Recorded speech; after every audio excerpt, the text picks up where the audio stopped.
सगळ्या नाटक बघायला कोणी बघितलंय नाटक आधी? Very good. काही काही आपल्या मित्रांनी मैत्रिणींनी बघितलेले. कोणी नाटकात काम केलंय? कोणीच नाही केलं. ओ तू केलंयस? व्हेरी गुड, शाबास. आज आपण नाटक कोणाचं बघणार आहोत? सावित्रीबाई फुले. कोण आहे त्या सावित्रीबाई फुले? क्रांतीच होती सावित्रीबाई फुले, पण कोण होत्या त्या? पहिल्या महिला शिक्षिका. ज्योतिबा फुले कोण होते? त्यांचे मिस्टर हे उत्तर देऊ नका. कोण होते ज्योतिबा फुले? इतिहास विषय आवडताय ना? अजिबात आवडत नाही इतिहास आम्हाला अभ्यास करायला, हो ना?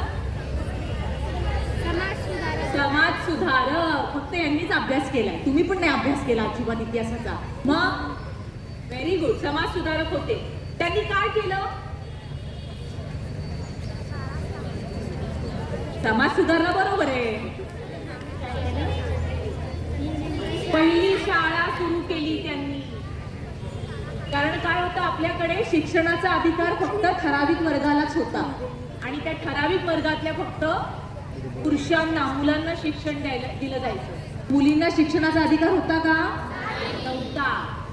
मुलांनाही नव्हता. बऱ्याच ठिकाणी मुलांनाही शिकायला मिळत नव्हतं. तर मुलींसाठी शिक्षणाची सुविधा उपलब्ध व्हावी, त्यांनाही शिक्षणाचा अधिकार आहे, हक्क आहे. मुलींना शिक्षण मिळावं, बहुजन समाजातल्या मुलांनाही शिक्षण मिळावं म्हणून त्यांनी प्रयत्न केले, ते झटले.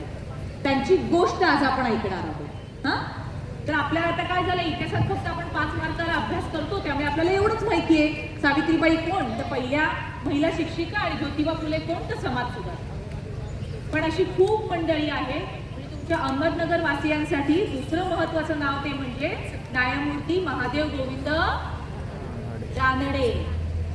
त्या शाळांमध्ये आपण शिकतो, आपल्या शाळांच्या आधी तुम्ही AES नव्हता की नाही? Ahmednagar education society. त्याची स्थापना करण्यामध्ये त्यांचा खूप मोठा हात आहे. तर अशी जी इतिहासातली काही माणसं आहे ज्यांच्यामुळे आपल्याला शिक्षण मिळणं हे सहज शक्य झालं, अशांची गोष्ट आज आपण ऐकणार आहोत. सावित्री आणि ज्योतिबाची. पुढचा 1 तास आपण एकदम शांत बसणार आहोत. नाटक करताना ताई आणि मी हलणार. आम्ही काही वेळेला थोडंसं खाली बसून प्रसंग करणार, तर तेव्हा कदाचित तुम्हाला दिसायला प्रॉब्लेम होईल. मागच्या मुलांना थोडंसं दिसणार नाही, पण अशा वेळी पण आपल्याला ऐकायला सगळं येणार आहे. जरी एखादा सीन नाही दिसला तरी ऐकायला आपल्याला सगळं येणार आहे. आपण ऐकणार आहोत. गोष्ट आपण ऐकू शकतो की नाही? बरोबर. तर आपल्याला ते ऐकायचंय. मुलांनी दिसत नाहीये म्हणून बडबड काहीतरी टिवल्या बावल्या करायच्या नाही. गोष्ट ऐकायची आपल्याला, कारण त्याच्यानंतर त्याच्यावर आपल्याला बोलायचं पण आहे. कोणाला काय वाटलं, कोणाला काय आवडलं नाटकातलं, त्याला घेऊन काही प्रश्न असतील ते करायचं. ओके. शिक्षकांना तुम्हाला ओरडायला लावू नका. आणि तुम्ही मस्ती केली तर आम्हाला तुम्ही दिसता, त्यामुळे आम्ही बरोबर नंतर ओळखू कोणी कोणी मस्ती केली आहे. ओके. करायची सुरुवात? चला, मस्त.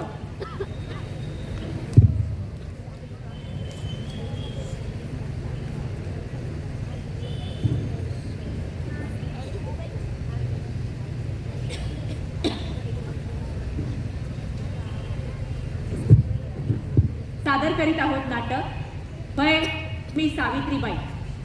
लेखन आणि दिग्दर्शन सुषमा देशपांडे. कलाकार शुभांगी भुजबळ, शिल्पा साने. सादर करीत आहोत सुषमा देशपांडे लिखित दिग्दर्शित नाटक वय मी सावित्रीबाई. नमस्कार, मी शुभांगी. मी तुमच्याशी बोलायला आले सावित्री म्हणून. नमस्कार, मी शिल्पा. मी सुद्धा तुमच्याशी बोलायला आले सावित्री म्हणूनच. आजूबाजूला डोळे उघडून पाहिलं का जीव तुटतो बघा. आवा आमचा काळ गेला, बरं आज मी तुम्ही सारी तिथं घुटमळता का काय असं वाटायला लागतं. तुमच्या संग लई बोलावंसं वाटतं. आमचं जगणं, आम्ही काय केलं ते उलगडून सांगावंसं वाटतं. आता मी लई काय केलं असं म्हणणं नाही माझं. अहो मी तर काय, त्यांची बायको झाले आणि त्यांच्या कामात कवा गुरफटून गेले हे ध्यानातच नाही आलं बघा.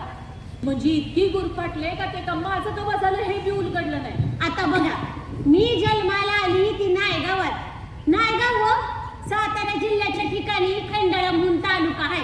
त्यातलं आपलं खेड. जेमतेम माणसं गावात राहणारे. परतवा माणसाला माणूस ओळखायचा. आणि त्यात मी तर काय देवसे पाटलांची थोर लिहिले. मग काय विचारता माझा तोरा, शेताच्या ढेकळात असं धावणारा माझा जीव काट बोचलं काय आणि नाही बोचलं काय. जिपऱ्या कपाळावर घेऊन गावची भटक भवानी जणू फिरत असायची. 4 वर्षांची झाली तवाय म्हणायची, भाकर टाक्याशी का आता मोठी झाली का तू. पर माझं ध्यान तवा पिठात पाणी कालवण्याहून मातीत पाणी टाकून चिखल करण्यावरच असायचा. आई लय खावायची हातात दिसल ते घेऊन माग धावायची. कार्टे अगं लगीन करायचं ना मग तुझं. दादांच्या माग जाऊन लपायची. तिचा पाडणं म्हणा नाहीतर जांभळाची नाजूक फांदी त्यावर चढून जांभळ्या काढणं म्हणा. म्या मारा एकदा तुटली नव जांभळाची फांदी पाया खालची. म्या धरलं वरण लोंबकळ्या लागली तर भरकरातली जांभळं खाली पडायला लागली. लई गडबड झाली वरच्यावर तर माझ्या आया जांभळं आयो म्या पडती आयो पडती तुटली काय. या डबरड्यानं आई धावत आली. तिनं दादांना बोलिवलं. बघा परताप लेकीचं म्हणत माझं लोंबकळणारं ध्यान धावलं. दादा हसायचं लागलं. दादानी खाली काढली मला. राई बडबड करत राहिली, लई बडबड करत राहिली. हवं लगीन करायचे तिचं. मोडलं हाड झाली हातुकी लंगडी तर कोण पट करेल तिला. हवं वज होईल जीवाचं वज पोरीची जात आहे. आई ते खरं पण जांभूळ खाकी आहे तू. असं न्यायाला बनलं धावत सुटली बाहेर.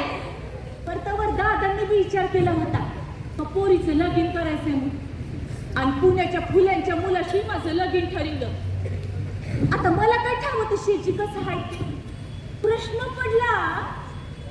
त्यांना चिचव चढता येतं का नाही, हिरीत पावता येतं का नाही, राज्याला आकाशातल्या चांदण्या मोजाय आवडतात का नाही. कारण ते म्हण शाळा शिकणार बुक वाचणार. पर काय बी म्हणा लगीन करायचंय म्हणून माझ्या नाकाचा शेंडा कसा तुरतुरायला लागला होता. हा आता आई दादांना सोडून जाणार म्हणून तसं जीवाला वाईट लागणारच की. परूर जणू थुई थुई नाचत होता मोरावानी पिसारा फुलून. आता पुण्याला शहराच्या गावी जाणार, टांग्यात बसणार. अजून काय बाय नाही म्हणलं तरी नजरेला दिसणारच की. परतवा बायाने घरा उमरा ओलांडायची पद्धत नव्हती. रामाच्या सीतेनं उमरा वलंडला न रावणाला तिला पळली. हे पुन्हा पुन्हा कानानं ऐकलेलं. बाईच्या जातीनं कसं घर बरं, घरातली चूल बरी, चुलीतली लाकडं बरी, हातात फुकणी बरी आणि फुकणीतनं फुकणार आपला जीव बरा. नवऱ्याचं सासू सासऱ्यांचं करावं ना बस. अव आजपोर पहिली दुसरीत गेली म्हणून तुम्ही खुश होताय. तवर आम्ही जायचो नवऱ्याच्या घरला. अव माझ्या नव आमच्या लगीन घाईत ही माणसं जमलेली. परकर फेडून माझं बुजगावनं लुगड्यात बसवलेलं. चेहऱ्यावर मी जणू महाराणी असा नखरा, डोक्यावर बाशी मुंडावळ्या की जणू गौराईच. हळूच शेजींचं बुजगावनं बघत होती. खरं म्हणजे लय हसा येत होतं. कारण ते हुशार म्हणून ऐकलेलं पर लईच ध्यान दिसत होतं.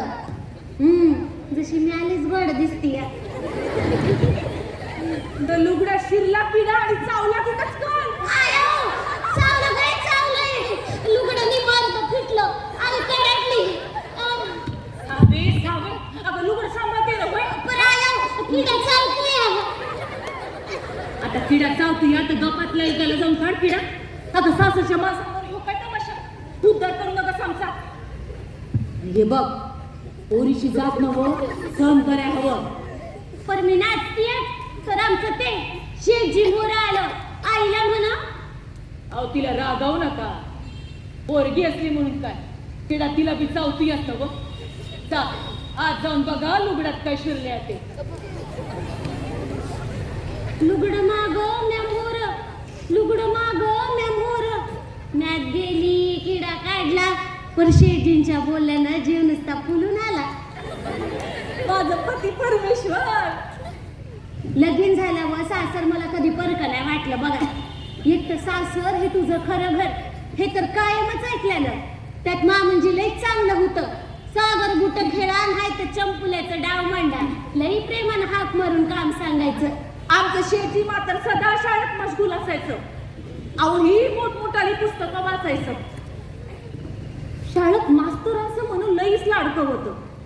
हा नसाय काय झालंय, सारखं वाचायचं.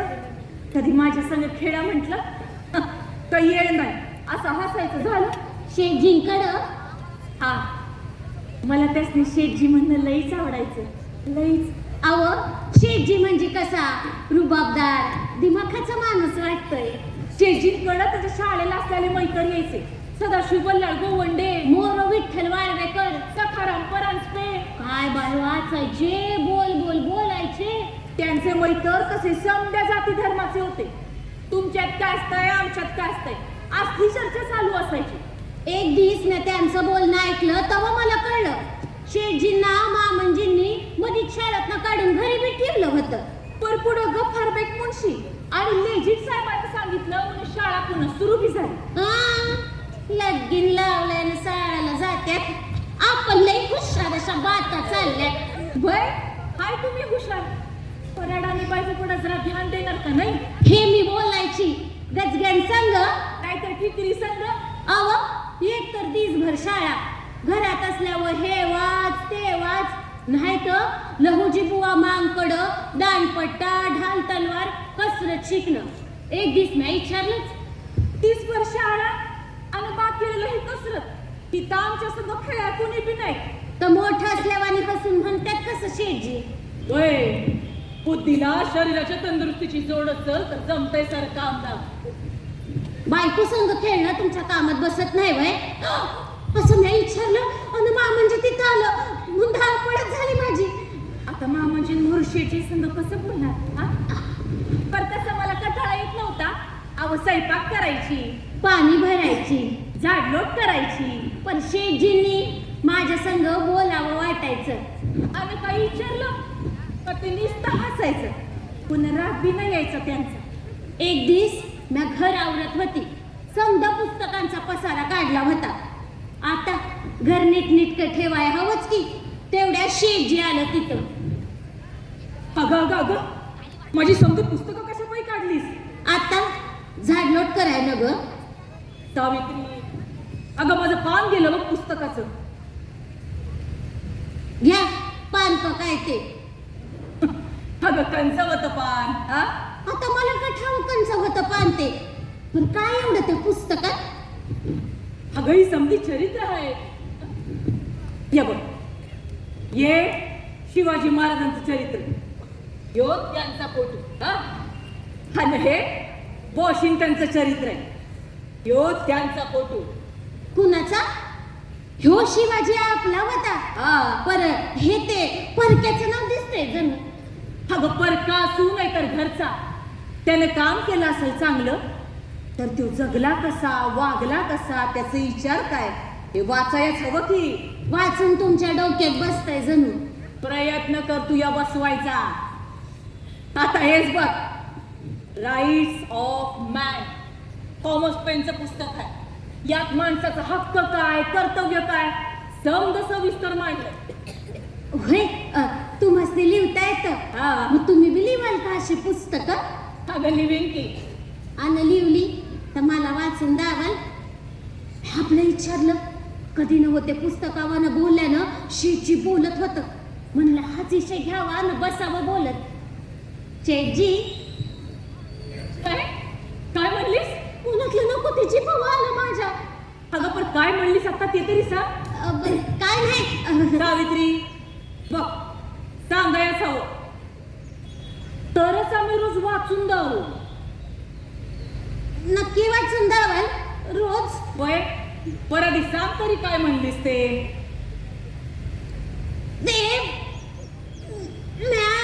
अगं काय म्या शेठजी म्हणते म्हणजे माझ्यापासून म्हणते.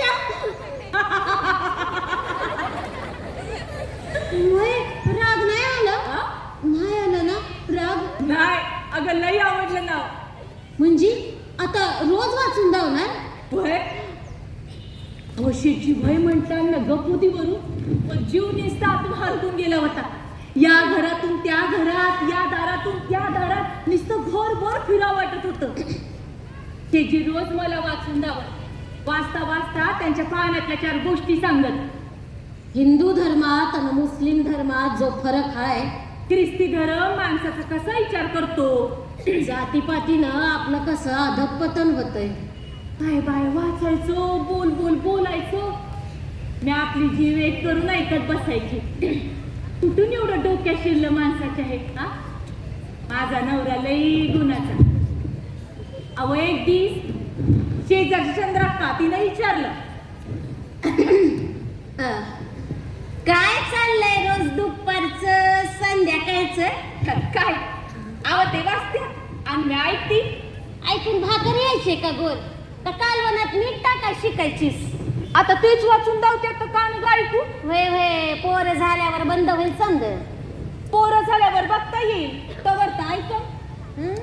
मी आपलं म्हटलं, माझं आणि माझ्या शेतींचं जग कसं. ते वाचत्यात मी ऐकते, ते वाचत्यात मी ऐकते. यातच गुरफटून गेलं होतं. अहो कंच्या नवऱ्याला आपल्या बायकोला वाचून द्यावं वाटतंय हा. माझ्या नवऱ्याला वाटतंय मग आमचं आपलं आमचं आहे. आता मामांजी काय बोल ना तर बाकीच्यांना का चौकशा हा. आणि चौकशा करून उपयोग काय म्हणा. ते काय वाचणं बंद करणार नाही आणि म्हणून मी ऐकणं बंद करणार नाही. मग तेवढंच आपलं संघ असायचं माझ्या. सावित्री, हा दिस चाललं होतं. एक दिवशी त्यांच्या कंच्या बामन मित्राच्या लग्नाला गेलत आणि घरी आलं तेच संतापून. कोण समजतात कोण हे स्वतःला. काय झालं? अगं लगीन घाई परत निघाली आणि हे ब्राह्मण बडबड करतात. यो म्हणजे ना त्यांच्या बरोबर कसा म्हणून. एक ब्राह्मण तर मोर येऊन म्हणतो कसा, ए ब्राह्मणांचं चालायचं धारिष्ट कसं आलं तुझ्यात हा. शूद्र जातीचा तू, तुला जातीपातीची बंधनं नाही. अरे बंधन धुडकावून लावतोस, आमची बरोबरी करतोस. अरे समजतोस कोण स्वतःला. 4 बुक शिकला म्हणजे जात नाही बदलली तुझी. अरे इंग्रजी राजवट आली म्हणजे तुम्हाला बेताल वागण्यास उभामलेली असं नाही. चल हा तिकडनं असं बोला भर रस्त्यात. अहो मग तुम्ही काय अरे म्हणता? काय बोलला सावित्री. तुला बोलवतो ना जातीपातीचं फूल. मग तुम्ही त्यांना समजावून सांगायचं. अरे काय सांगायचं. तेवढ्यात दाराडू बसलेलं म्हणजे मोर आलं. म्हण, ज्योती आपण शूद्र जातीचे, आपण त्यांच्या बरोबरीचे कसे होणार? हो का नाही होणार आबा. जे आहे ते मान बाबा. धार्मिक सामाजिक जीवनात ते आपल्या मोरच राहणार. तुला शिक्षा न करता हाकलून लावलं हे चुककार समज. कुणाचे उपकार कुणी केले आणि कोणावर. पेशवा इथे घडलं असतं ना तर बंडखोर म्हणून शिक्षा झाली असती तुला. झाली असती शिक्षा पण मी नाही ऐकून घ्यायचा. आणि ते कुणी बी आव्हाने आम्हाला काय बी बोलावं आणि आम्ही गप तुम्हाला ऐकून घ्यावं. अरे आमचं आम्हाला काय हाय की नाही. आम्ही बी माणसाच नवं. ते नाही चिडलं. मामांजी गप गुमान बाहेर निघून गेलं. अहो तुम्ही थरथर कापताय, शांत व्हा. शांत हो सावित्री. अगं बाहेरच्या विला पडलं तर आबा बी समजवत्या त्यांचंच खरं कसं म्हणून. अगो मामांजी तुमच्या वनी शिकलेलं नाही. वय पण काय होईल सहन नाही केलं तर हा. वनिशी मरण नवं मी. अहो असं नका बोलू. नाही बोल सावित्री. म्या नाही सहन करणारे पण समोर येणाऱ्या गोष्टींच्या विरोधात तू तरी माझ्या संग उभी राहशील ना गं. वय वय राहील तर हे तुमची बायको नव्ह का. तुम्ही जे कराल ते मी करणारच. आणि त्यो दिस मी कधी विसरायची नाही. त्यांनी माझी साथ मागितली होती माझ्यासारख्या आडाण्याची. मला ठावं नव्हतं मी काय करणार आहे ते. पर त्या रात्रीला त्यांना डोळ्यात साठवून डोळं निवलं. त्यांच्या जगण्याच्या धागदोऱ्यात माझं धागदोरं पुरतं येऊन गेलो. त्यांनी माझी साथ मागितली, मला एवढं मोठेपण दिलं. शेठजी ना तुमचीच आहे व असं त्यांना पुन्हा पुन्हा सांगावं असं वाटू लागलं. त्या दिवसानंतर शेठजी शांत नाही बसलं. त्यांनी हिंदू धर्माच्या ग्रंथाचं वाचन सुरू केलं. कबीराचे दोहे, संत शिरोमणी तुकारामांची गाथा, भागवत धर्माचे ग्रंथ, मार्टिन ल्युथरचं चरित्र, professor Wilson, sir William Jones यांनी हिंदू धर्मावर काय लिहिलंय. झालंच तर महात्मा बुद्ध, बसवेश्वर, तीर्थंकर या धर्मसुधारकांचा अभ्यास बी झाला. रोज वाचायचं. काय वाचलं ते मला सांगायचं. मित्रांसंग बोलायचं. एक दिवस मी नहरावून विचारलंच, वय व काय मिळालं एवढं वाचून? अगं हिंदू धर्मातल्या न्याय आणि ती माजली आहे. तसा हिंदू धर्म पूर्वी नव्हता. अगं पूर्वी तो शुद्ध स्वरूपाचा होता. आता हिंदू धर्मात एक खुलचट चालू रीती आहेत, अंधरूढी आहेत. त्या मोडून काढ्याच हव्यात. कोण? तुम्ही काढणार? होय, प्रयत्न करणार. अगं समधी एकाच ईश्वराची लेकर आहे. तो ईश्वर समद्यांवर सारखंच प्रेम करतो. तुम्ही माझ्यावर करता तितकं? होय तितकं. तो जातीभेद बाणांनी माजवलाय. त्यांचं आपलं तेच चालू. हा उच तो नीच, त्यातून आले हे सवळे पण. बघ, रयतेला शिक्षणापासून दूर ठेवलं का तर स्वतःचं वर्चस्व राहावं म्हणून.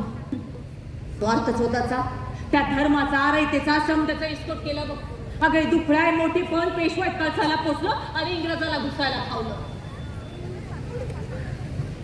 सावित्री, तो यावर उपाय म्हणजे नीच समजल्या जाणाऱ्या लोकांना शिक्षण द्यायला हवं. वय अगं भेदभाव झाल्यासाठी शिक्षण हाच एक उपाय आहे. बघ तेव्हा हेच ठरलं, रंजल्या गांजल्या लोकांना शिकवायचं. वय वय म्हणजे तुम्ही शिकवा, मी बघल. तुमच्यासाठी भाकर तुकडा करेल. पण शेजी त्यांच्याच नादात. त्यांना बायको काय दिसना, जणू झपाटलेलं झाड असते शिक्षणापायी. 4-2 दिवस गेला आणि शेठजी नगराला गेलं. नगराला तेव्हा गवंडे भाऊजी राहत होतं. शिक्षणाचा प्रसार हे तोच कुळ डोक्यात. भाऊजी यास्त्री घेऊन त्यांच्या शाळेत गेले. तिथं कुणी फरार नावाची मड्डम शिकवत होती. येस, हे गेलं विचाराया, काय शिकवावं, कसं शिकवावं. तर बाई म्हण, स्त्री हा घराचा माझी आहे. तिचं शिक्षण झालं तरच वर येणार, नाही तर नाही. आणि तुम्ही तर आपल्या बायकांना शिकवत आहे नाही. हे फार वाईट आहे. झालं, डोक्यात किडा वळवळला. प्रत्येकानं आपल्या बायकोला शिकवायच पाहिजे. त्या दिवशी शेठजी घरला आलं तेच पाटी पुस्तक पेन्सिल घेऊन. म्या भाकऱ्या करून चूल आवरत होते. चुलीला पोतेर करीत होते. हे आलं चेहऱ्यालाही उत्साहात तेजीत. आलं तसं मला हाका मारायला लागलं. सावित्री, सावित्री, आले आले. भाकर झाली या, कालवण बी झाले. अगं भाकर न ग तुझी.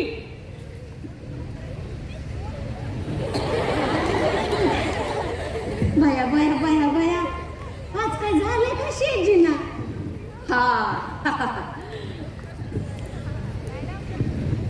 हा, काय अगं बघ,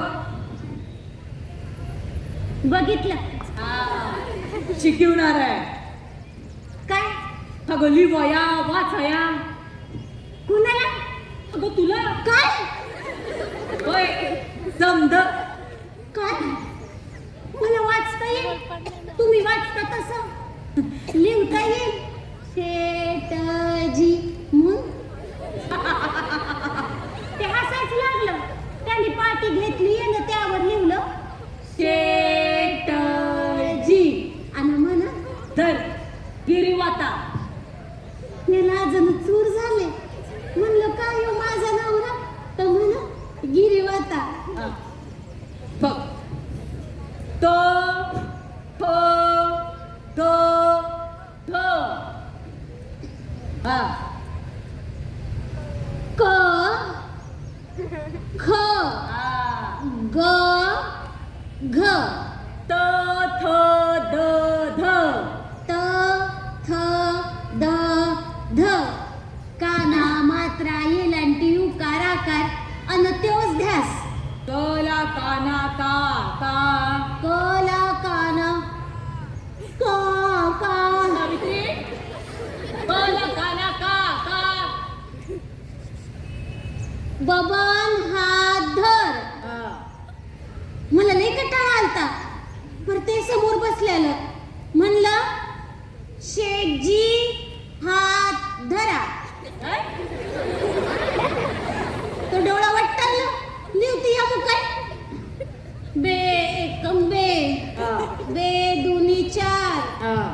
बेत्रिक 8 मुद्दाम लिवलं चुकीचं. तसं माझा हात धरला आणि गिरवायला लागलं माझ्या संग. मी बघतच बसलं त्यांच्याकडं. म्हणलं काय हो माझा नवरा का माझा पंतोजी वाटायचं. त्यांनी म्हणावं साऊ ही होता हा दुखला असेल तर म्हणायचं सावित्री हात दुखला तरी चालेल, बरे एवढं लिहून झालंच पाहिजे. काय उपयोग आहे शिक्षणाचा. शिकणारा आम्ही आणि जोर तुमचंच. तुझं म्हणणं लागले मी लिहायला लागले. मी वाचायला लागले. आधी शेठजी मला वाचून दावायचे. आता एक एक वाक्य शब्द अक्षर डोळ्यात खेळ धरून नाचायची जणू. श्रावणात ती गाणी म्हणून ती लिवाय वाटायची. स्वतःचं नाव लिवायची, त्यावरनं हात फिरवायची. आऊ खाणं म्हणायची, ते लिवायची. आणि बाहेर माणसं बडबड करायची. काय होणार आहे शिकून. आली मोठी बामणाच्या पोटची. पण मी लिहायची वाचायची. आधी लिहून वाचून झालं का त्यांच्या प्रेमाचा शब्द मिळायचा म्हणून. पण हळूहळू गोडीच लागली लिहायची वाचायची. अहो काही दिस गेलं आणि मामांची त्यासनी म्हंटल ज्योती आधीच आपल्याला शिकायची परवानगी नाही आणि तू सावित्रीला शिकवतोस. थांबा, हो ती बी माणूसच आहे ना गं. पर बाई माणसांना शिकण्याचा अधिकार नाही पोरा. शिकून बाया चंचल होत्या, दुष्ट होत्या, अविचारी होत्या. सावित्री शिकून दावील की समजा खोटा आहे म्हणून. पण शिकून बाईच्या पदरात वैधव्य येत आहे. बघू कसं येतं या ते. पण आलं कुणाच्या तोंडाकडे बघायचं. कशाला यशाची परीक्षा घ्यायचा बी खरं खोटं समजायला का. पण पोरा मामांजींना मोर बोलवलं ते निघून गेलं. महेशने म्हणलं वय व मामांजी म्हणते ते खरं आहे वय. सावित्री अगं मी तुला एवढं लिहायला शिकवलं, वाचायला शिकवलं. तू स्वतः लिहून वाचून तयार होती असते मी तेच विचारतीस. तुम्ही माझा हात हातात घेऊन बसा. अगं कशा पहिली मला लय भ्या वाटतंय. कुणाचं ठाव नाही पण तुम्ही माझ्यापासून दूर जाऊ नका. साऊ साऊ असा काय बी होत नाही. अगं ती माणसं आबांना भडकी होत्या. पण तू नको घाबरूस. मी आहे ना व तुझ्या संग. हा तो दिवस मातूर म्या न लिवता न वाचता घालिवला. रातभर ते मला समजावत होतं. वाचलेलं आठवण करून देत होतं. आणि सकाळ उजाडली तीच जळमट टाकून निश्चित झालं. अहो पक्क ठरलं. म्या लिवणार, म्या वाचणार, म्या शिकणार. आणि अशातच बुधवारात भिड्यांच्या वाड्या खालच्या समजल्या जाणाऱ्या जातीतल्या पोरींसाठी मुलींची पहिली शाळा सुरू झाली. आणि एकच हल्ला कल्लोळ माजला. शूद्रच नाही तर शूद्रांच्या पोरीही शिकायला लागल्या. आणि ती हो आणि ती काळ सोकावलाय वाटा.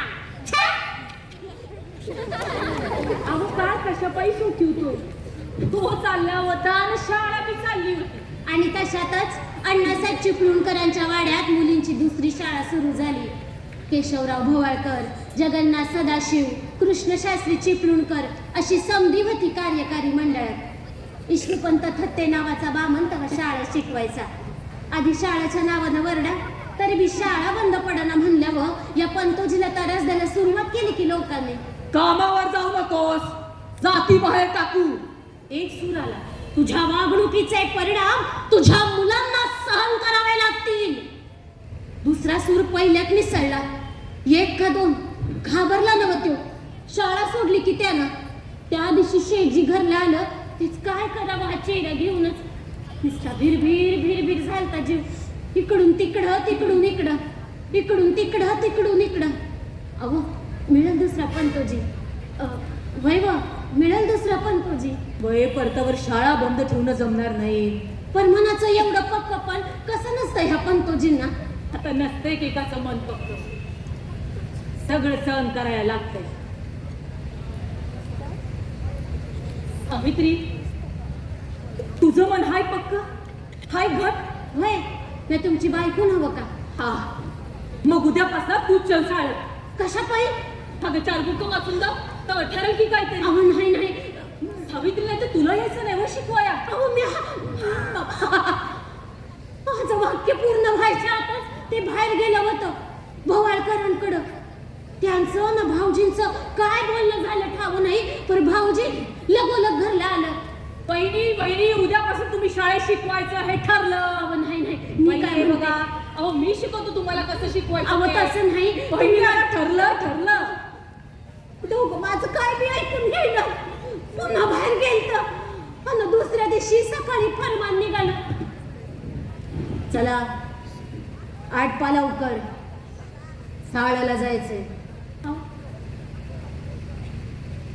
नाही मन बरं परवाई बी मन बना भ्या पोटात भ्या वठ्ठात.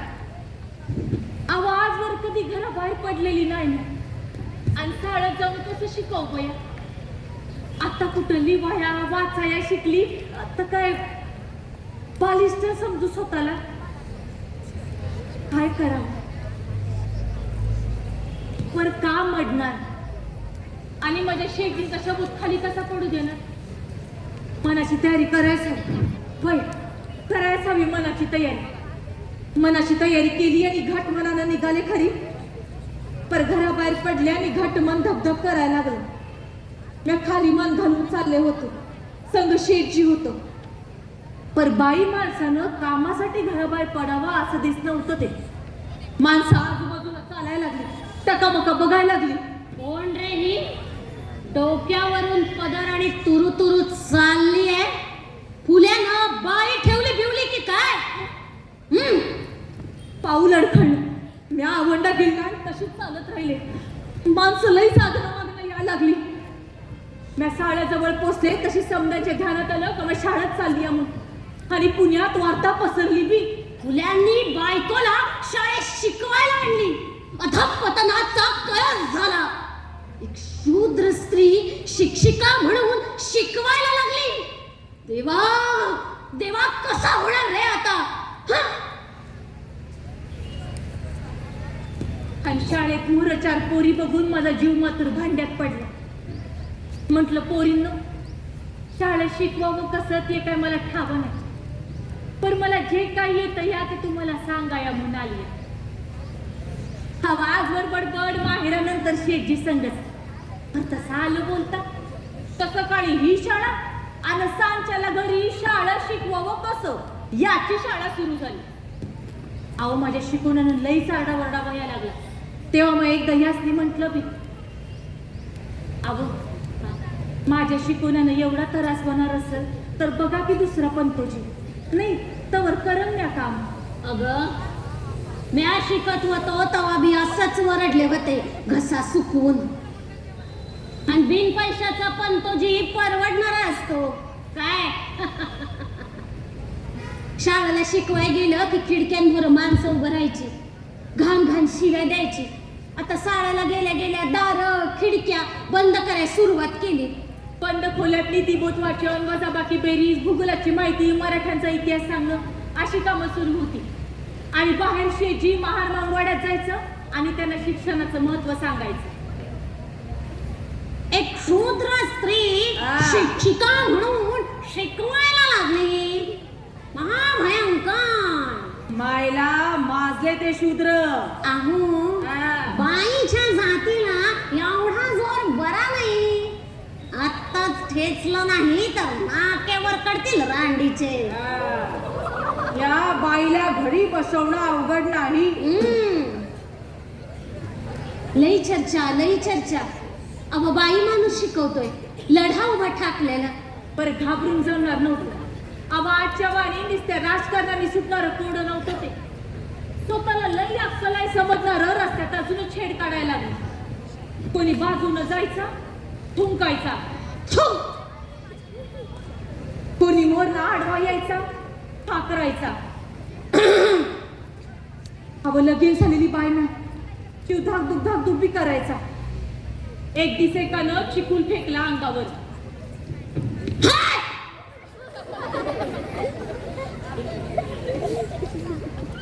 तुम्हाला वाटतं ही हसण्यासारखी गोष्ट आहे.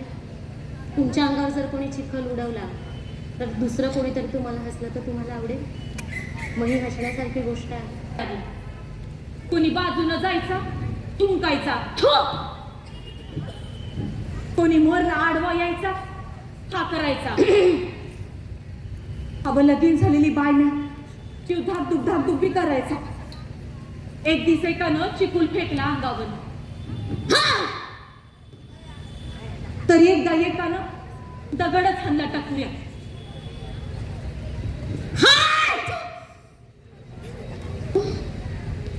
एक दिस माग मोर 4-2 जमली, चारी बाजूंनी मला आडिंबलं. पोटात खड्डा पडला, काय करावं. जीव एक पोटून वर केलं तोंड आणि सुरवेला नमस्कार करून म्हटलं, देवा म्या माझं कर्तव्य करते. देव तुम्हाला क्षमा करू, तुमचं भलं करू. आणि मनात देवाचा आणि ह्यांच्या नावाचा जप करायला लागले. मुकाट समजा बाजूला झालं. मातूर शाळेला गेले तरी माझा जीव थाड उडतच होता. आणि दुसऱ्या दिवसापासून शेठजीने माझ्या संग एक शिपाई द्यायला सुरुवात केली. कारण मी म्हणा समाजाची बंधनं जुगारली, त्यानं म्हणा पुन्हा संतापाची लाट उसळली. नव राष्ट्राचा अपमान झाला. आता एका बाईनं शाळा शिकवणं यात पुन्हा संताप म्हणावं काय आहे. पण आता तर कशा बी पायी कंच बी गाव संतापते. पण हवं तेव्हा शांत राहतं याची मात्र खीळ येते बघा. आता लहुजी बुवा मांग आणि राणबा महार पोरापोरीनं साळाला आणायला लागलं. तसंच मला बी सोबत करायला लागलं रस्त्यानं. आता शाळेची कामं वाढत होती. रास्ता पेठ, येताळ पेठ, बुधवार पेठ. घरचं काम झालं का म्या वाचत बसायची, लिवत बसायची. म्या वाचायला लागले की म्हणजे नुसतं बघत राहायचं. त्यांच्या मनात काय हाय उलगडायचं नाही. एका रात्रीला मामंजींचं जेवण झालं. भांडी झाकून मी वाचत बसले होते ह्यांची वाट बघत. तर मामंजी दाराशी जाऊन बसलेलं. हे आलं तेव्हा लई उशीर झालता. अंधाराच्या कडा पुऱ्या काळ्या पडल्या होत्या. समजा गाव जणू गपचाप झालं होतं, हिजलं होतं. हे मामंजींना जागा बघून म्हणायला लागलं, हा बा हा किती उशीर झाला या. चला झोपा आता. उशीर झालाय ना व. मग तू इतक्या उशिरानं येणार तर म्या जागलो म्हणून काय झालं. हा भाऊ तुमचं वय काय. हा वयाचं सोड. कशा पाहिजे आहे ते पिढा माग लावून घेतो. पिढा हे पिढा तुला साळ्यात ना काढला होता तो घातला साळाला पुन्हा. हेच चुकलं का काय माझं. त्या घरात जन्माला येऊन तू शिकलास तो शिकलास व सावित्रीला बी शिकवलास. हा भाऊ म्या जे काम करतो तू नका मला सांगू काय. समाज जे करू नका म्हणतोय तेच तू करतोयस का. कशासाठी.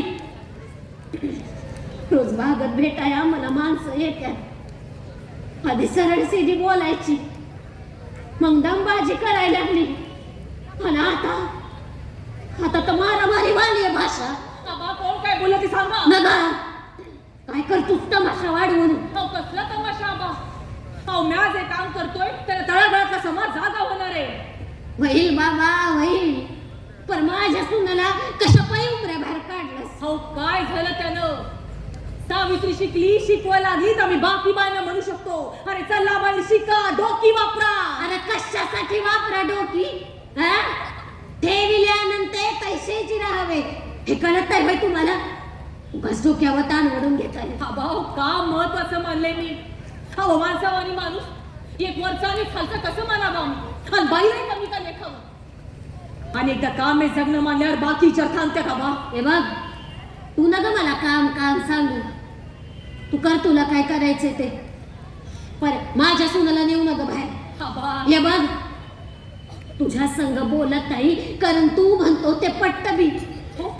पण 4 माणसं भेटली बाहेर ना का धडधड वाटते या जीवाची. आबा माझा जीव गेला तरी चालल पण आता काम थांबवलं त्याचं लय वाईट परिणाम होईल समाजावर. अरे तू कर तुला काय करायचंय ते.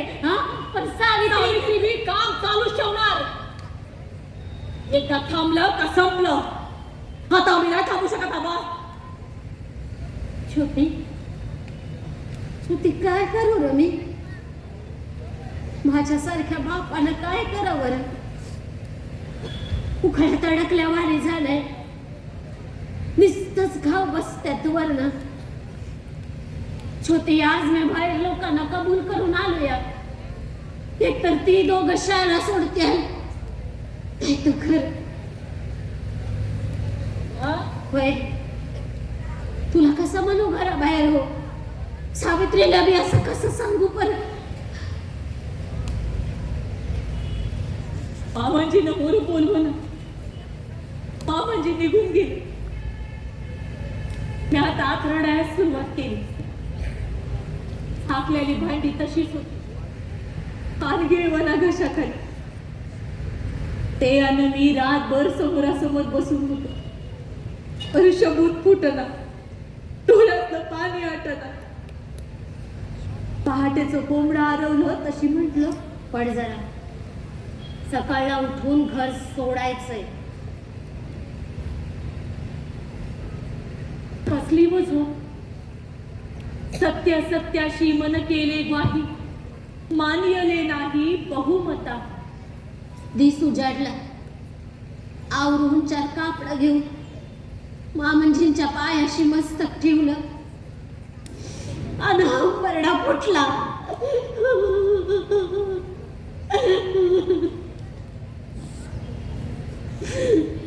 मामंजी मी रडत होत. त्यांनी मला उचलून वर धरलं. ज्या घरात मी शिकली सवरली ते माझं घर सोडून मी निघाली होती पुन्हा घरात न येण्यासाठी. पावलात पाऊल अडकत होतं, पण घर सोडलं. हातुरात कालवा कालव झालती आणि बाहेर माणसं बडबड करत होती. फुल्यांनी घर सोडलं ते सोडलं, वर बायकोला घेऊन सोडलं. अरे कुठं फिरते ही पाप? अहो, आम्हीच आमची पाप मांडत होतो. त्यांचे मैतर आणि त्यांच्या बायका मातुर आमच्या बरोबर उभ्या होत्या. उस्मान भाई शेख आणि फातिमा शेख या बहीण भावांनी काही दिवस त्यांच्या घरात आम्हाला आसरा दिला. माणसंच माणसांना मारत्यात आणि माणसंच माणसांना तारत्यात. आता तर काय, आम्ही समजा आणि आमचीच काम. काही दिवसांनी आम्ही आमच्या घरात राहायला गेलो. आमच्याच घरात चर्चा झडायला लागल्या, कामं वाढायला लागली. महारामांगाच्या पोरी बी शिकायला लागल्या. पराज बी खेड्यात पोरी घरात फक्त भाकऱ्या थापताना न पोरांना सांभाळताना दिसतात. असं का होतं? समद्यांनी शिकाया हवं. तवाची एक गोष्ट आठवते. मी शाळेत पोरींना निबंध लिहायला सांगितला होता. रखमा हवा असेल 13-14 वर्षाची. लिहून झालं तशी उठली आणि ठेक्यात वाचायला लागली. रखमा,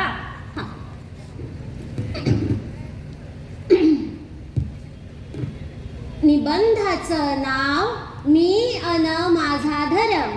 बामण लोक म्हणतात वेद ही आमचीच मालमत्ता आहे, आम्हीच तिचं अवलोकन करणार.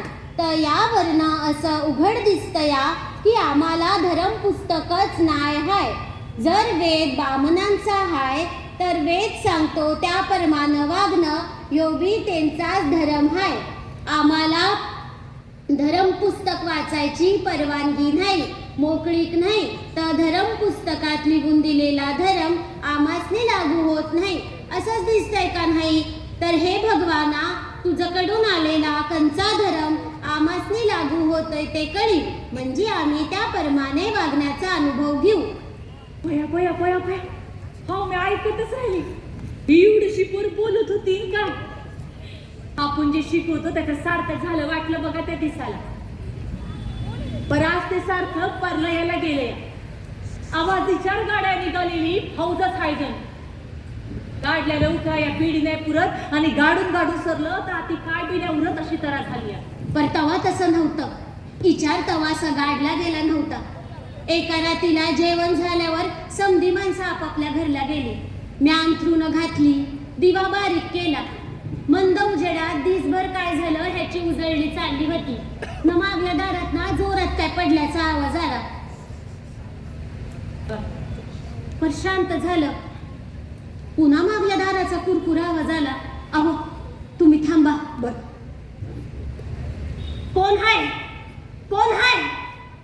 दारातनं 2 माणसं हातात तुरडी घेऊन सावकाशात शिरत होती. त्यांच्या चेहऱ्यावरची मगरुरी अंधुक उजेडात बी लपत नव्हती. ती माणसं आत शिरली हात उगारतच. अरे हात आवरा बाबांनो, हात आवरा. हात आवराया नाही आलो इथं. फोन कशा करता आला? तुमचा निकाल कराया, तुम्हाला यमाकडे धाडाया आलोय आम्ही. माझा शेवट कशा करता? हरम्या तुमचा काय अपराध केलाय का? आमचा कसला अपराध? अरे मग तुम्ही मला का मारताय? तुम्हाला मारायची सुपारी दिली कशा पायी? हेच तुमची शाळा शिकवण्याचं काम समाजाच्या भल्यासाठी थांबाया हवं असं तुम्हाला बी वाटतं या? आम्हाला ह्यातलं काय बी कळत नाही. आम्हाला या कामाचे प्रत्येकाला 1000 रुपये मिळणार आहेत. अरे म्हणजे पैशासाठी तुम्ही मला मारणार ना व? म्हणजे माझ्या मरण्यानं तुमचा फायदाच होणार आहे? ठीक आहे, तर मग मारा मला. अरे गरीब जनतेची सेवा करणं हे माझ्या जगण्याचं काम मानतोय, तेव्हा त्यांच्या हातून मरण येणं हे चांगलंच की. तेव्हा मारा मला. अरे मारा. शांत मनानं शेठजी मला या तयार झालत. नुसता माझा श्वास ऐका येत होता आणि त्या दोघांनी आपल्या हातातल्या कुऱ्हाडी खाली टाकल्या. ह्यांच्या पायाशी ते धावलंच. आम्ही नाही तुम्हासनी मारणार, पण ज्यांनी तुम्हासनी माराया पाठवलंय ना त्यांनाच वर पाठवतो बघा. त्या दोघांचं डोळं लाल लाल झालं होतं. दुःख आणि राग यांचं मिश्रण त्यांच्या डोळ्यात दिसत होतं. शेठजींनी त्यांना थांबविलं, समजवलं. अहो समोर काय आलतं आणि काय घडलं याचा विचार करत करत झोप कवा लागली ते कळलंच नाही. त्या मारेकऱ्यांची नावं होती धोंडीबा नामदेव कुंभार आणि रोडे. दोघं बिराजच्या शाळेला शिकायला लागली. मोर रोडे झालं त्यांचं शरीररक्षक आणि कुंभार तर कामाचा आधारस्तंभ. अहो त्यांनी वेदाचार हा ग्रंथ बी लिहिला. तवा विचार होता म्हणून मारेकऱ्यांची मन पालटली असं मला वाटतंय. पण आज एका मागून एक वेगळा विचार करणाऱ्या माणसांचं खून पडत्यात. असं का होतं? अव माणूस मारून विचार मरतोय वय. विचार या ईशाला सांगायचं राहूनच गेले.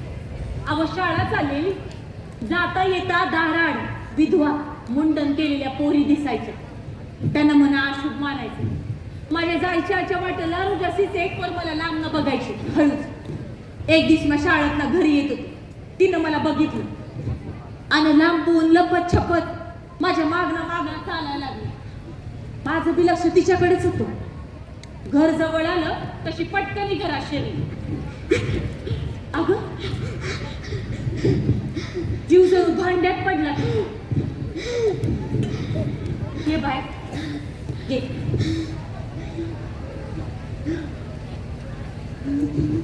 हाय. कोण बाय तू? कुठे कसे ना रोज पाहते तुला म्हणून वाटलं म्हणून आले. बर काय झालं या? जीव वाढतोय जीवात. टाकू कुठे करू काय? कधी गेला नवरा? 2 वर्ष झाली. हे पाप त्याच्या भावाचं. ना धड उजळ माथा ना धड. मरावंसं वाटतं. नको वाटतं हे जीणं. कितवा महिना? 6वा. पण अजून छळ चालूच आहे. धीर आडोशाला ओढतोच आहे. तू शिकलेली? कोण शिकवणार मला? सासूबाईंना काही सांगायला गेलं तर विधवाच दोषी. फुटकं कपाळ माझं. पोर मुकट वाढतंय, शरीर मुकट जळतंय.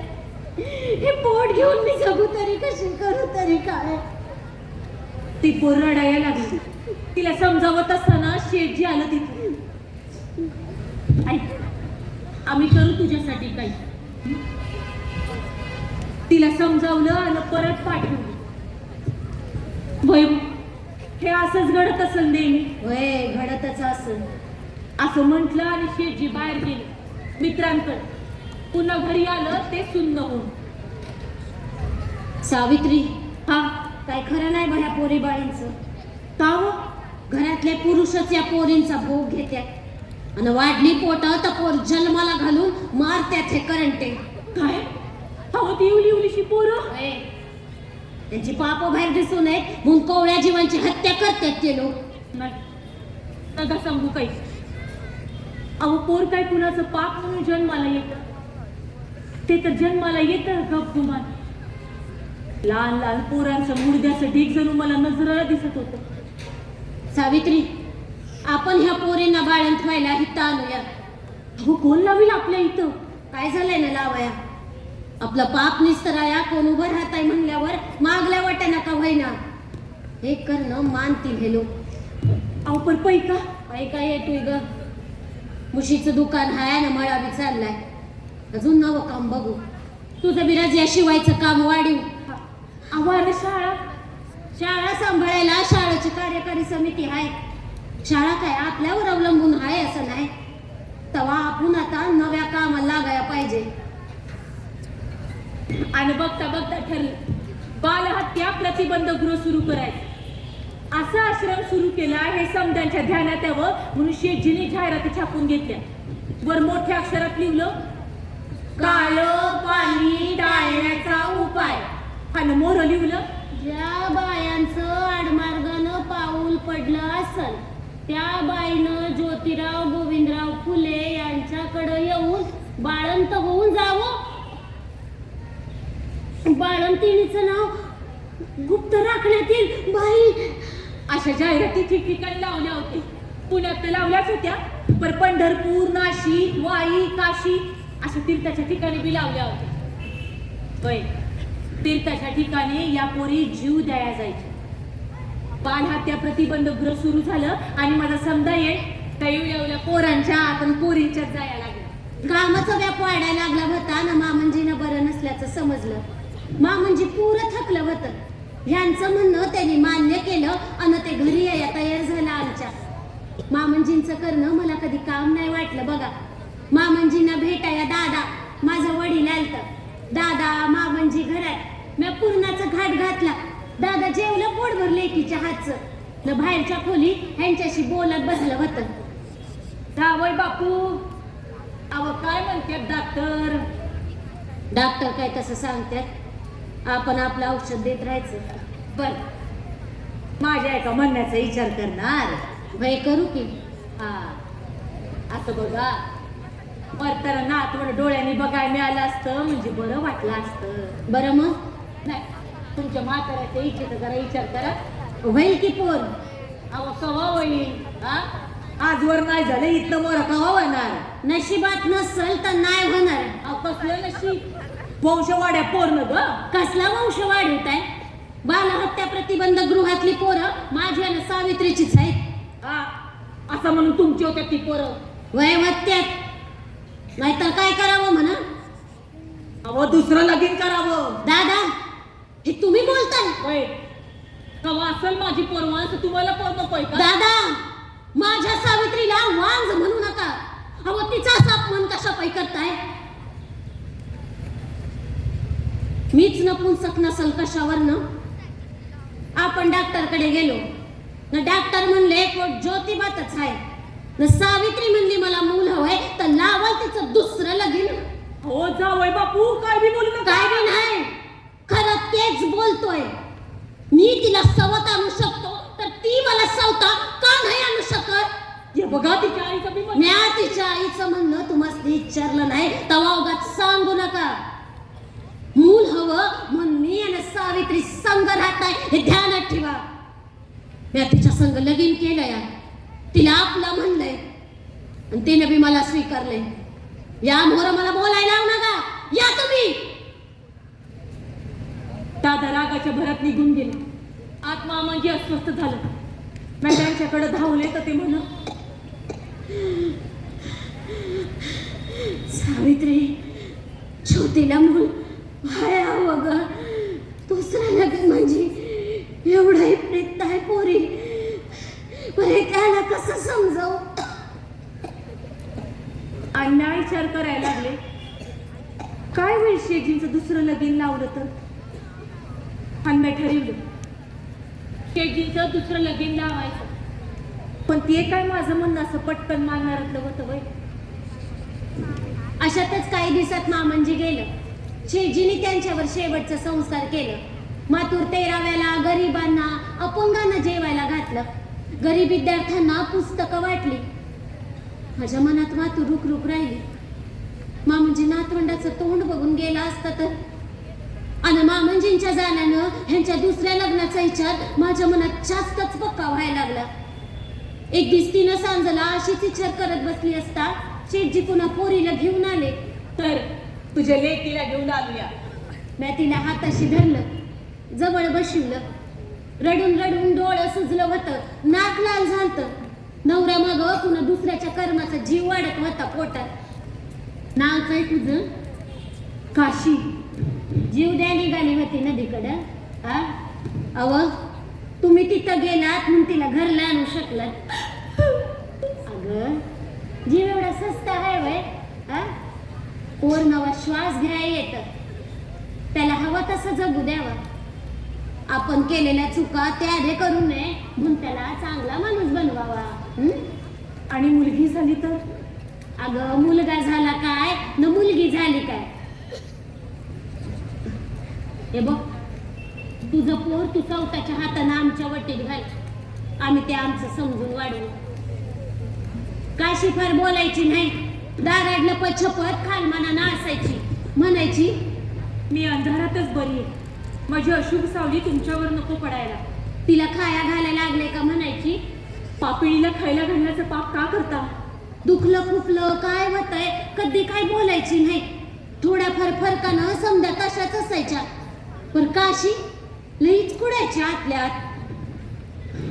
काशी बाळंतीण झाली, तिला मुलगा झाला.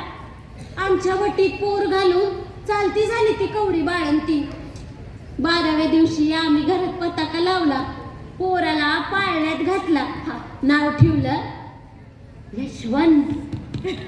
खूप यश कमव असं त्याच्या कानात सांगितलं. वटीत घेतलेलं पोर आपलंच मानलं, मोर त्याला दत्तकच घेतलं आणि त्यानं बी यशवंत फुले म्हणून काम केलं.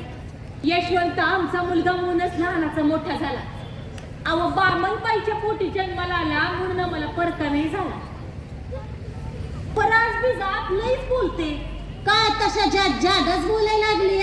तेव्हा आम्ही जे मानून जगलो जे बोललो ते संपलं.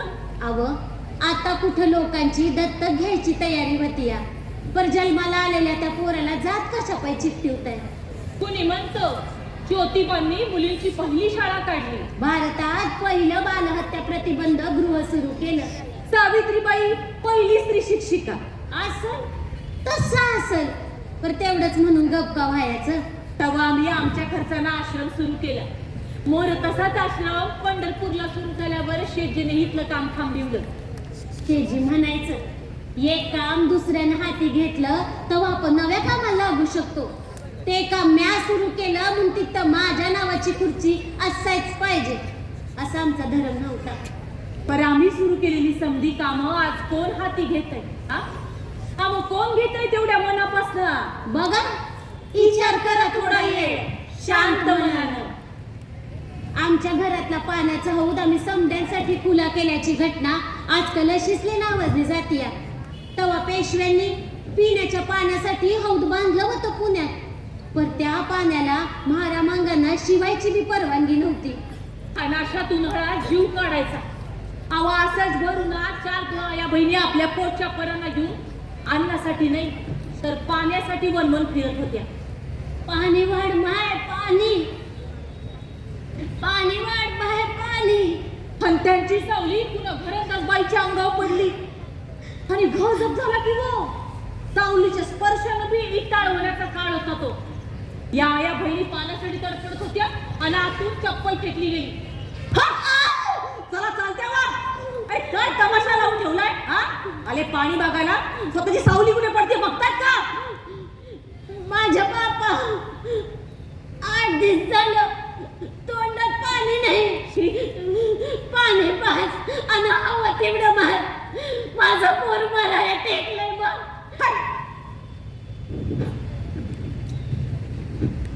बाजूला शेटजी चाललं होतं. शेटजी त्या बायांना घरी घेऊन आलं. मी त्यांना पाणी पाजलं, जेवाया घातलं. त्या बाया गेल्या. शेटजी म्हणा सावित्री, पाण्यासाठी माणूस किती लाचार होतो बघ. वैजी आपल्या घरात पाणी आहे म्हणून आपल्या ध्यानात येत नाही बघा.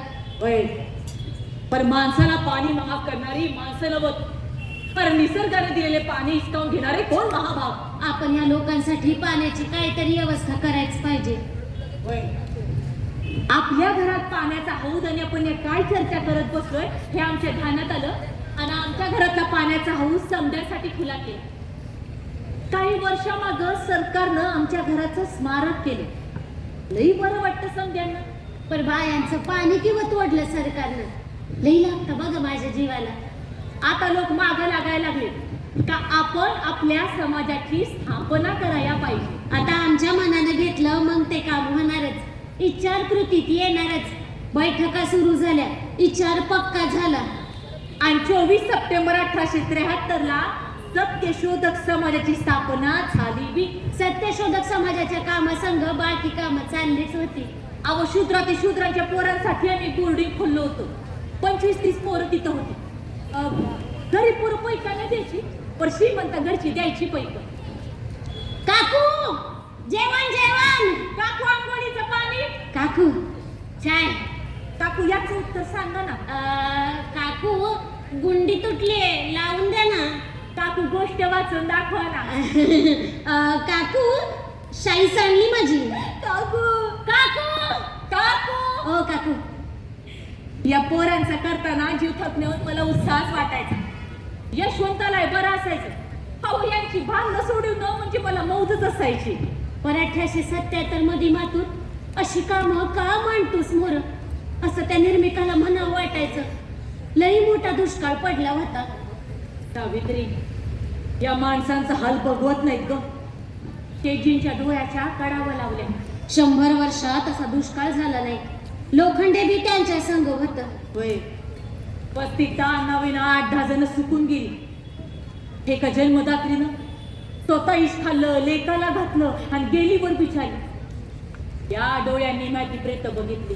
आता काय करेल, खाया नाही दाना आणि तोंडवाला कराय बी नाही पाणी. होय, आजवर कोणी मोलमजुरी करून पोट भरत होतं, कोणी चोरी करून पोटाची आखीच होत होतं. पण आता नाही आणि पाणी नाही म्हणून पोरांना मारा निघाला तयार. आपण ह्या गरिबांच्या पोरांसाठी काहीतरी करायला पाहिजे. होय, या पोरांना जेवण त्याचं ठरवून टाकू. मोर समोर बघू. होय, ह्या पोरांचा हाल बघवत नाही. आणि धनकवडीला कॅम्प उघडला. कामाची सगळी जबाबदारी माझ्याकडे होती. म्या बरोबर काही बाया आणि बोर्डिंगातली पोरं घेतली होती. खर्च आम्ही रामशेठ उदवणे आणि डॉक्टर शिवाप्पा यांनी मिळून केला होता. एका पोराला एकच भाकर मिळत. भाकर पोरांनी हितच बसून खाया हवी. होय, पोरांनी भाकर बाहेर नेल्या तर त्या कुणी पळवती आली. हे भ्या असायचं. एवढा मोठा पसारा, चुली पेटवलेल्या, त्या कामाकडे बघण्याहून हे नियम सांगणं जीवावं यायचं. पण आपण पुन्हा कुणाला पुरणार व? आमच्या घरात आलेला पाहुणा माणूस कधी बी जेवल्या बिगर गेला नाही. आणि आज डोळ्यातली आसवं डोळ्याबाहेर पडू नये ह्याची काळजी घेऊन जेवण देणं चाललं होतं. अहो, रोज 2000 पोरं जेवत होते. पण या समाधान मिळण्याहून दुःखच जास्त होतं. माझ्या हाती एवढा पैका का नाही का मी समद्या गरिबांना खायला घालन, असं त्या निर्मिकाला इच्चारून थकले. अहो, आजचा विचार करताना आठवतो तवाचा न्हाव्यांचा संप. पण तवा संप झालता वेगळ्याच कामासाठी. आश्रम खोलला म्हणून तरुण पोरींचं मुंडन करणं थांबलं नव्हतं. या विधवा पोरींचं मुंडन थांबविणार तरी कसं? लोखंड्यांनी तवालाही काम केलं. संप त्यांनीच घडवून आणला. पण हे समजा नावी काही एकाच कारखान्यात कामाला होतं. सभा घेणं सोपं काम नव्हतं. मी बी काही न्हाव्यांसंग बोलली होती. हे बघा, तुम्ही बाया माणसांचं केस भादरणं थांबवायच पाहिजे. मग खाया कोण? तू घालशील? वय घालीन की. आता कुणाला घालशील? जे असल ते समधी मिळून खाऊ. पण तुम्ही बाया माणसांचं केस भादरणं थांबवायच पाहिजे. अगं, आता म्या नाही कापलं तर त्यो कापल, त्यानं नाही कापलं तर ह्यो कापल. वय म्हणूनच समध्या न्हाव्यांनी एक 7 वस्त्रा खाली ठेवाय पाहिजे. फक्त पुण्याच्या आणि मुंबईच्याच न्हाव्यांनी नाही तर गावोगावीच्या न्हाव्यांनी बी. अरे ज्या पोरीची केस भादरता तिला वाटतं हे स्वतःची केस भादरावे म्हणून. अगं, समाजाला वाटतंय की तिला करावं लागतंय. समाजाची रीत आहे तशी. कंच्या समाजाची कुणी ठरवली? कुठं लिहून ठेवले शास्त्रात केस भादरा माझ्या भावांनो आया बहिणींचं? बोडक्या करा त्यांना. इधवा मेली तर जाळण्याआधी तिला बोडकी करा असं कुठं लिहून ठेवले शास्त्रात? वाचणार सांगत्यात लिहलंय म्हणून. मग तुम्ही वाचा. तुम्हाला वाचता येईना म्हणून कुठे कशा पायी करता?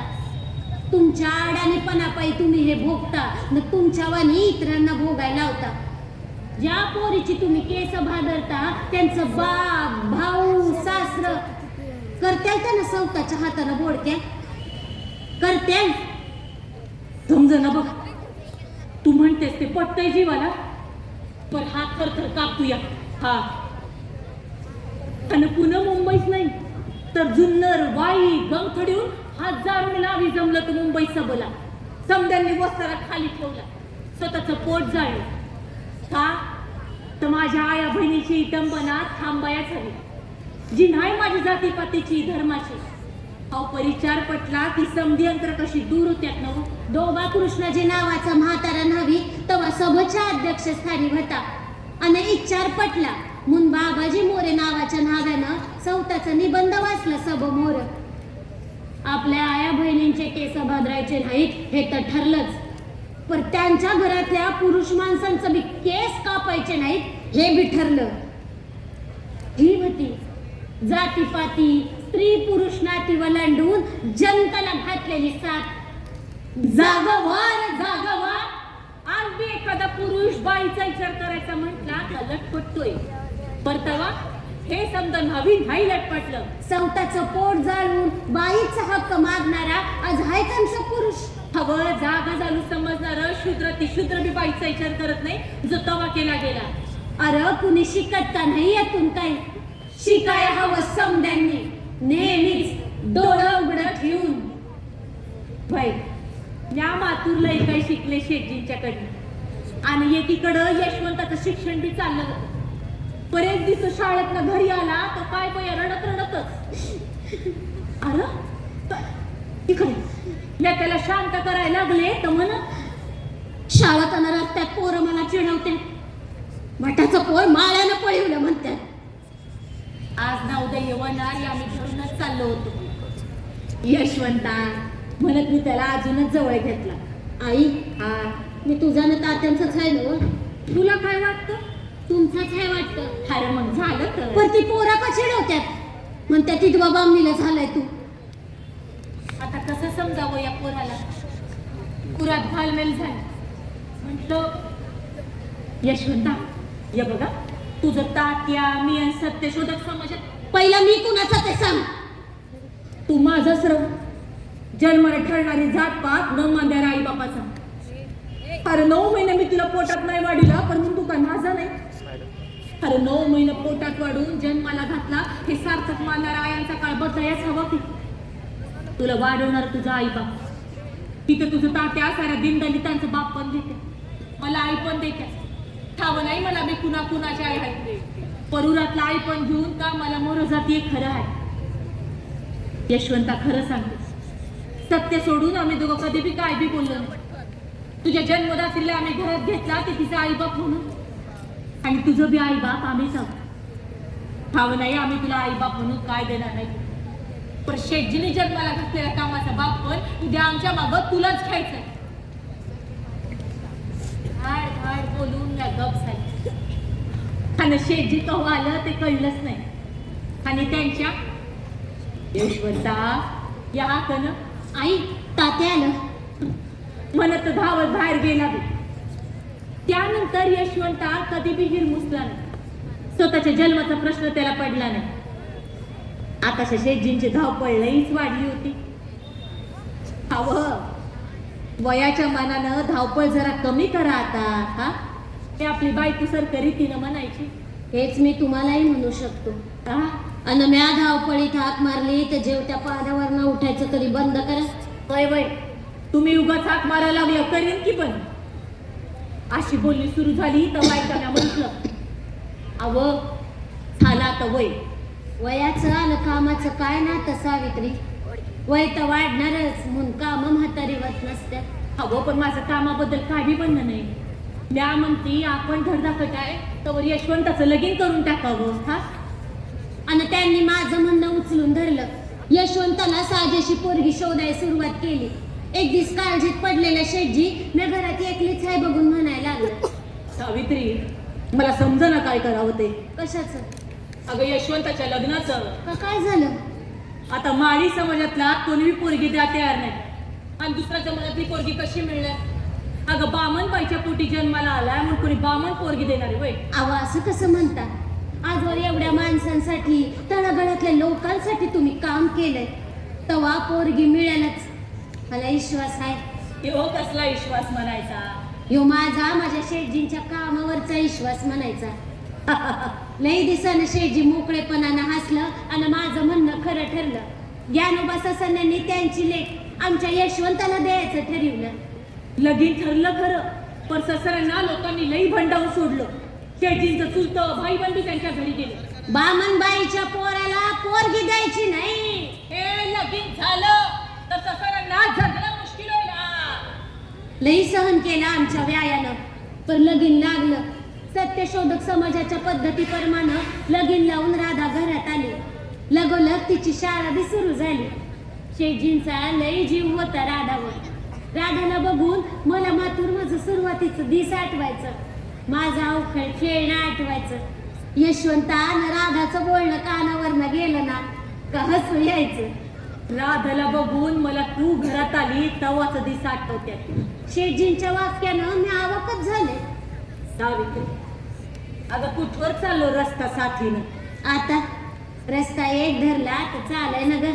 अगं तसं नवं, पण म्या नेहमीची वाट सोडली आणि तू बी ते मानलं. मग त्यात काय विशेष झालं. विशेष नाही ग, पण समजा आठवतंय बघ. आणि समाजानं आखून दिलेलं नाही स्वीकारलं म्हणून तसं काय बी बिघडलं नाही हे बी जाणं. हे समज मी तुमच्या संग जगले म्हणून शिकले. अगं पण शिकायची इच्छा आणि तयारी बी लागते मनाची. आज बायकोसाठी लईच वेळ आहे म्हणायचं. सावित्री, तू नसती माझ्या संग तर ही वाट इतक्या सहजासहजी नसती ग चालता आली. अव आता मनापासून जे वाटलं ते जगणं म्हणजे मी काय केलं असं विशेष. जाऊ दे, तू हाय म्हणून म्या हाय आणि तुम्ही हाय म्हणून म्या. याला साथीनं जगणं म्हणत्या. आम्ही बोलत होतो ना राधा धावत आली. काय बाय समजलं म्हणून. मला वाचून मी काही समजत नाही आत्या. आता दोघं बी येतच. कुणाला विचारू बया. तिच्या मनाचा गोंधळ झाला असून म्हणलं जा विचार जा यशवंताला. आणि लाजून ती पळाली बी. आता कसं जगाला मान्य नसणाऱ्या पद्धतीप्रमाणे आमचं जगणं नीट सुरू झालं होतं. एक दिवसात सत्यशोधक समाजाची बैठक झाली. समधी माणसं घरला गेली. डॉक्टर घोले आणि ससाने शेठजी संघ बोलत होतं. आणि शेठजीला पक्षघाताचा झटका आला. शरीराची उजवी बाजू लुळी पडली. मी आता लईच घाबरून गेली. यशवंत राधा बी बावरून गेली. डॉक्टर घोल्यांनी लगोलग औषधं सुरू केली. रात्री शेठजीला झोप लागली. मातून माझा डोळा लागला. डॉक्टर घोल यांनी ससाने सांगत होतं, काळजी करण्यासारखं काहीच नाहीये. औषधं चालू आहे, सगळं नीट होईल. तुम्ही झोपा ना. पर कसं झोपावं. माझं धडधकट शेठजी असं पडणार. कसं रमावं त्यांचं मन. आता शलीखान चालू आहे, ते कसं जमणार. आणि कामाशिवाय शेठजी जगणार तरी कसं. मरणाचं जगणं त्यांना जगावं लागू नये म्हणून मी त्या निर्मिकाला साथ घालत होते. निर्मिका, अरे सांभाळ रे यांना. त्यांचं औषध पाणी नीट चालू होतं. थोडं दिवस गेलं आणि त्यांचा उजवा हात चालला ना म्हणून ते लईच कातावलं. आणि त्यांनी ठरवलं डाव्या हाताने लिवाय सुरुवात करायची. अगं म्या काय म्हणते, म्या लिवीन तुम्ही सांगा. हा तुला का तुझी कामं नाहीत. तू तुझं काम चालू ठेव. मी लिहतो माझं मी. आणि त्यांनी तशा अवस्थेत डाव्या हातानं अर्धवट राहिलेलं सार्वजनिक सत्यधर्म हे पुस्तक लिहून पूर्ण केले. बाई माणसाची थोरी स्पष्ट करणारं हे पुस्तक आपण जायच्या आधी पुरं व्हायच हवं. हा एकच ध्यास त्यांना लागला होता जणू. थोडं दिवस गेला आणि शेठजी मला अचानकच म्हणायला लागलं, सावित्री, आजवर जे कमावलं ते कामातच घालवलं. कधी मधी माझ्या मागं तुमची चिंता लागून राहते मनाला. आणि पोटात धस झालं. बघू उद्याचं उद्या. नाही, मृत्यूपत्र करून ठेवायलाच हवं. अहो पण सावित्री, अगं आजवर आपण सत्याला सामोरे गेलो. मृत्यू हे ढळढळीत सत्य नाकारून हाय चालायचं. हे पण मृत्यूच्या कल्पनेनं माझा जीव कावरा बावरा झालता. हे बघ, फार पैका नसल माग परिवाडा एका मोर चालाया हवं. त्याचबरोबर माझं सगळं सोय रगणगुताचं यशवंताला सुखानं नाही जगू द्यायचं. मृत्यूपत्र करायच हवं. अगं व्यवहार म्हणून स्वीकारायला हवं, ते भावना अडकून नाही जमायचं. मृत्यूपत्र तयार झालं. त्यावर सह्या होऊन ते सीलबंदी झालं. आम्हा उभय त्यांचे पश्चात आमचा मुलगा यशवंत आमचे स्थावर जंगम होय तर सर्व मालमिळकतीचा मालक असून तो जाणता व सज्ञान झाल्यावर त्याजला केवळ तशी वहिवाट व मालकी करून त्याने वंश परंपरेने सुखरूप उपभोग घेऊन मालकी करावी. आमचे मिळकतीवर आमचे भाऊबंद वगैरे कुणाचा वारसा हक्क नाही. आमचा मुलगा यशवंत अज्ञान आहे, सबब मी व माझे कुटुंब सावित्री त्यास विद्या शिक्षण देत आहोत. त्याचे मुख्य कारण हेच की चिरंजीव यशवंताने सर्व तोपरी गांजलेले अज्ञानी दीनदुबळ्या शूद्रातिशूद्र बांधवांस त्यांचे मानवी अधिकाराचे हक्क समजावून देऊन त्यांची धूर्त ठग मानवद्रोही आर्यवट ब्राह्मणाचे कचाट्यापासून सुटका करण्याचे कामी आपले आयुष्य आपले सर्वस्व खर्ची घालून चिरंजीव यशवंताने जन्माचे सार्थक करून घ्यावे. आम्हा उभयतांचे मृत्यूनंतर आम्हा उभयतांविषयीचे सर्व विधी सत्य समाजोक्त करावयास चिरंजीव यशवंतास मात्र अधिकार आहे. आतून उरमातूर म्हणत होता, मृत्यूला असं सामोरं जायचं धैर्य शेटजी माझ्यात तरी तुम्हीच दिलं. मृत्यूला असं सामोरं जायचं धैर्य शेटजी माझ्यात तरी तुम्हीच दिलं. सत्यशोधक समाजाच्या पद्धतीप्रमाणे विधी करण्यासाठी कायद्यानं मंजुरी दिली आणि शेटजी जणू शांत झालं. आता शेटजीनं अंथरुणातून उठवणं अशी परिस्थिती आली. ते अंथरुणात पडून होतं, त्यांना ते सहनच नव्हतं. माणसासारखी भेटा येत होती. ताराबाई शिंदे आल्या, पंडिता रमाबाई आल्या, म्हणाल्या एक वेळ ज्योतिबा जन्माला येतील, सावित्री जन्माला येईल, पण दोघांच्या कामाची साथ केवळ आदर्श आहे. लोकहितवादी आले. आजवर झालेल्या चर्चा गेलेल्या संध्याकाळी त्यांना आठवतच नव्हतं. तावानं बोलणारं त्यांचं फुलं नुसतं हसत होतं. त्यांना बघवलं, ते निघून गेले. वाळवेकर दूर कोपऱ्यात बसून होता. सत्यशोधक समाजाची माणसं तर गावागावाहून आलती. मला तर काय बी कळत नव्हतं. यशवंता राधा कावरी बावरी इकडून तिकडं फिरत होती. मी आमातूर त्यांच्या जवळ बसून होते. तिथून उठवना काय घडणार आहे. कुणाची चलबिचल चालली होती आणि त्यांना बोलावंसं वाटत होतं. म्हणलं बोला बोला, काय बोलायचंय ते. समद्या बसलेल्या लोकांवर ना त्यांनी नजर फिरवली आणि बोलायला लागलं सावकाश. आता माझा शेवट जवळ आला आहे. माझ्या शेवटच्या वेळी तुम्हा सर्वांचं दर्शन झालं आणि तुम्ही सर्व सत्यशोधक समाजाचं काम पुढे चालवित आहात. हे पाहून मला मृत्यू येतोय म्हणून मी आनंदाने त्याचा स्वीकार करतो. शूद्रातिशूद्रांना वर काढून त्यांची उन्नती करणं हे आता तुमच्या प्रयत्नांवर अवलंबून आहे. मला माझ्या आयुष्यात जे करावंसं वाटलंय ते करायचा मी प्रयत्न केले. त्या थोड्या यशानं माझं समाधान झालेलं नाही. ते काम तुम्ही पुरं करायला हवं.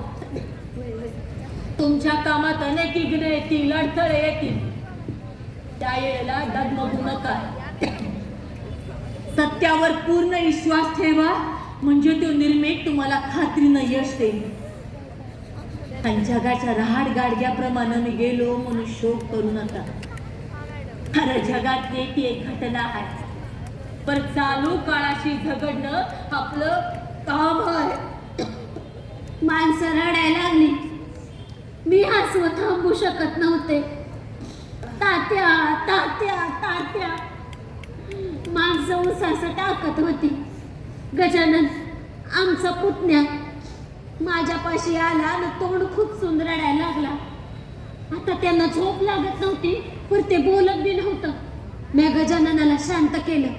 हे बघ, आतल्या खोलीत यशवंत भिरभिरा झाला आहे.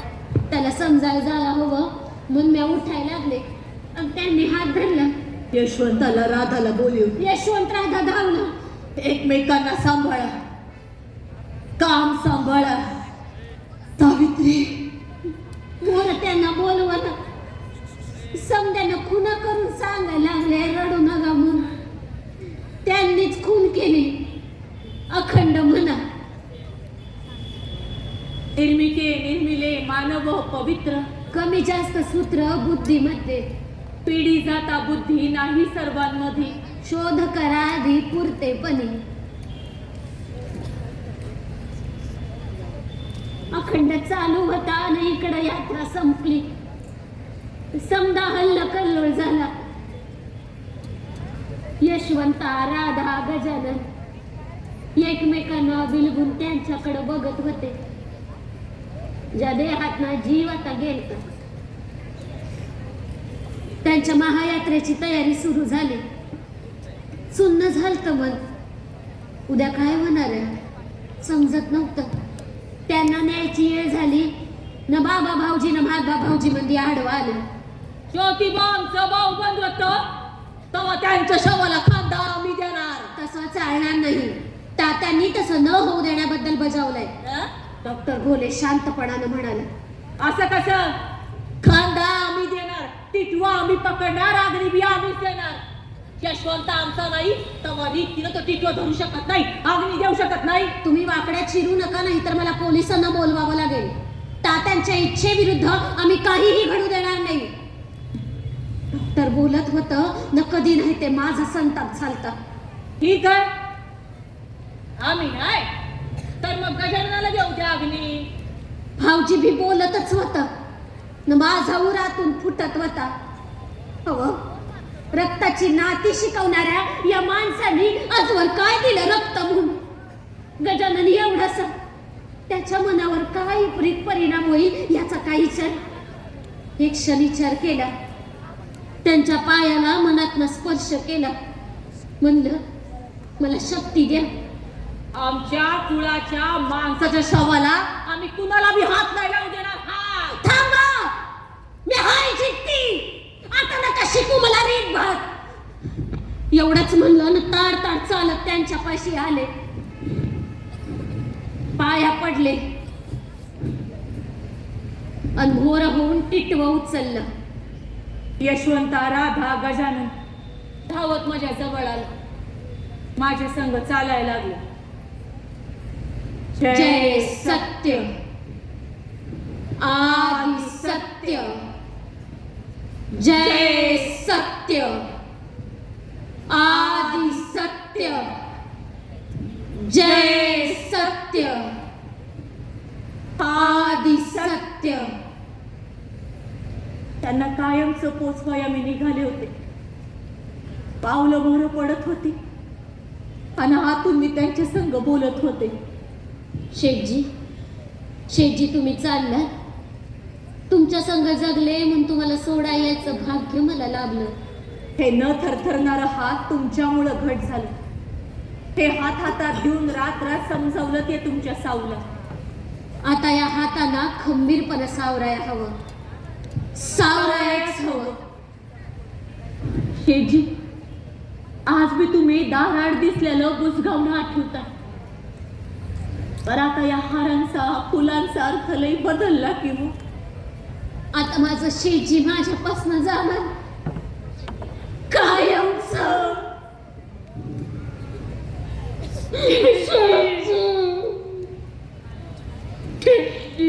शेठजी,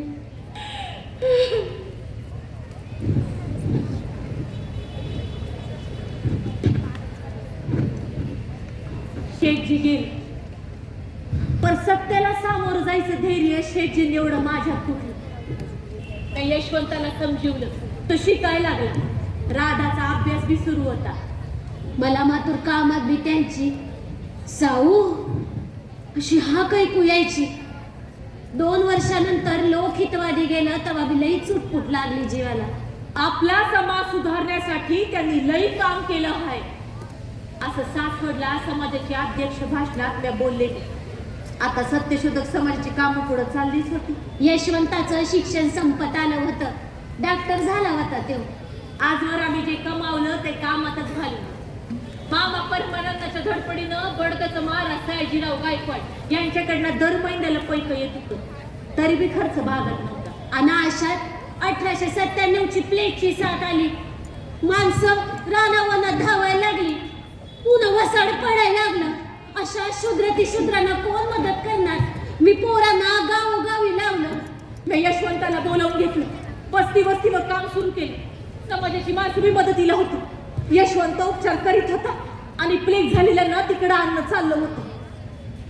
जा बाबा, आई तू न गले धावपळ करू.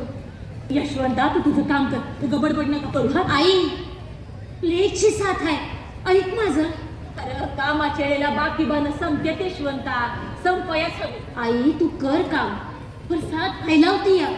आता रोग्याला हितवर आणणं म्हणजे. यशवंता तू डॉक्टर हायस तेच काम कर, रोगाला बरं करणे तुझं काम आहे. मला माझं काम करू दे, तुझा बोलण्यात अडकवू नकोस. आई अगं मी यशवंता तू ज्योतिबा सावित्रीचा पोरगा आहे. काम करताना ते काम करावं की नाही याचा विचार त्याच्या पोरानं करू नये. स्वतःला मरण आलं तरी, आणि इथे तू मला समजू तुयास. आई मी मरण, मी जातो वस्तीवर, तू न ग जाऊस. अरे बाळा, मरण आज ना उद्या यायचंच. माणसात भावना अडकी नेऊन कामात अडकीव. मग अशा वेळी तू माझ्या आधी केलास तर खट मनानं मी बघत. एवढंच बोलले आणि वस्तीवर धावले. यशवंताचे डोळं पाणावले असतील असा विचार मनात येस तो. ते 2 वर्षाचं पुरी वळताना दिसलं. उचललं त्याला आणि धावतच निघाले. पर त्या युवल्याच्या जीवाची जगण्या मरण्याची धडपड चालू असताना त्याला दूर कशी ठेवलं. पुराशी कवटाळलं त्याला. म्हटलं मरण आलं पोराला तर ते तरी उद्योग यावं. पोर गेलं आणि मला प्लेगची लागण झाली. यात्रा संपली. काम करताना मरण आलं हे भाग्यच म्हणायचं. पर हे सारं तुमच्याशी का बोलले? या पोरींच्या ओठी का आले? देहानं गेलेल्यांचा भूतकाळ हा इतिहास असतो. देहानं गेलेल्यांचा भूतकाळ हा इतिहास असतो. त्यांनी केलेलं काम माणसाला विश्वास देतो. त्यांनी केलेलं काम माणसाला विश्वास देतो. विचार माणसाला जागवतो. इच्छार माणसाला जागवतो. हेच पुन्हा पुन्हा सांगणं. हवं हेच पुन्हा पुन्हा सांगणं. पर पुन्हा पुन्हा तेच तेच बोलू.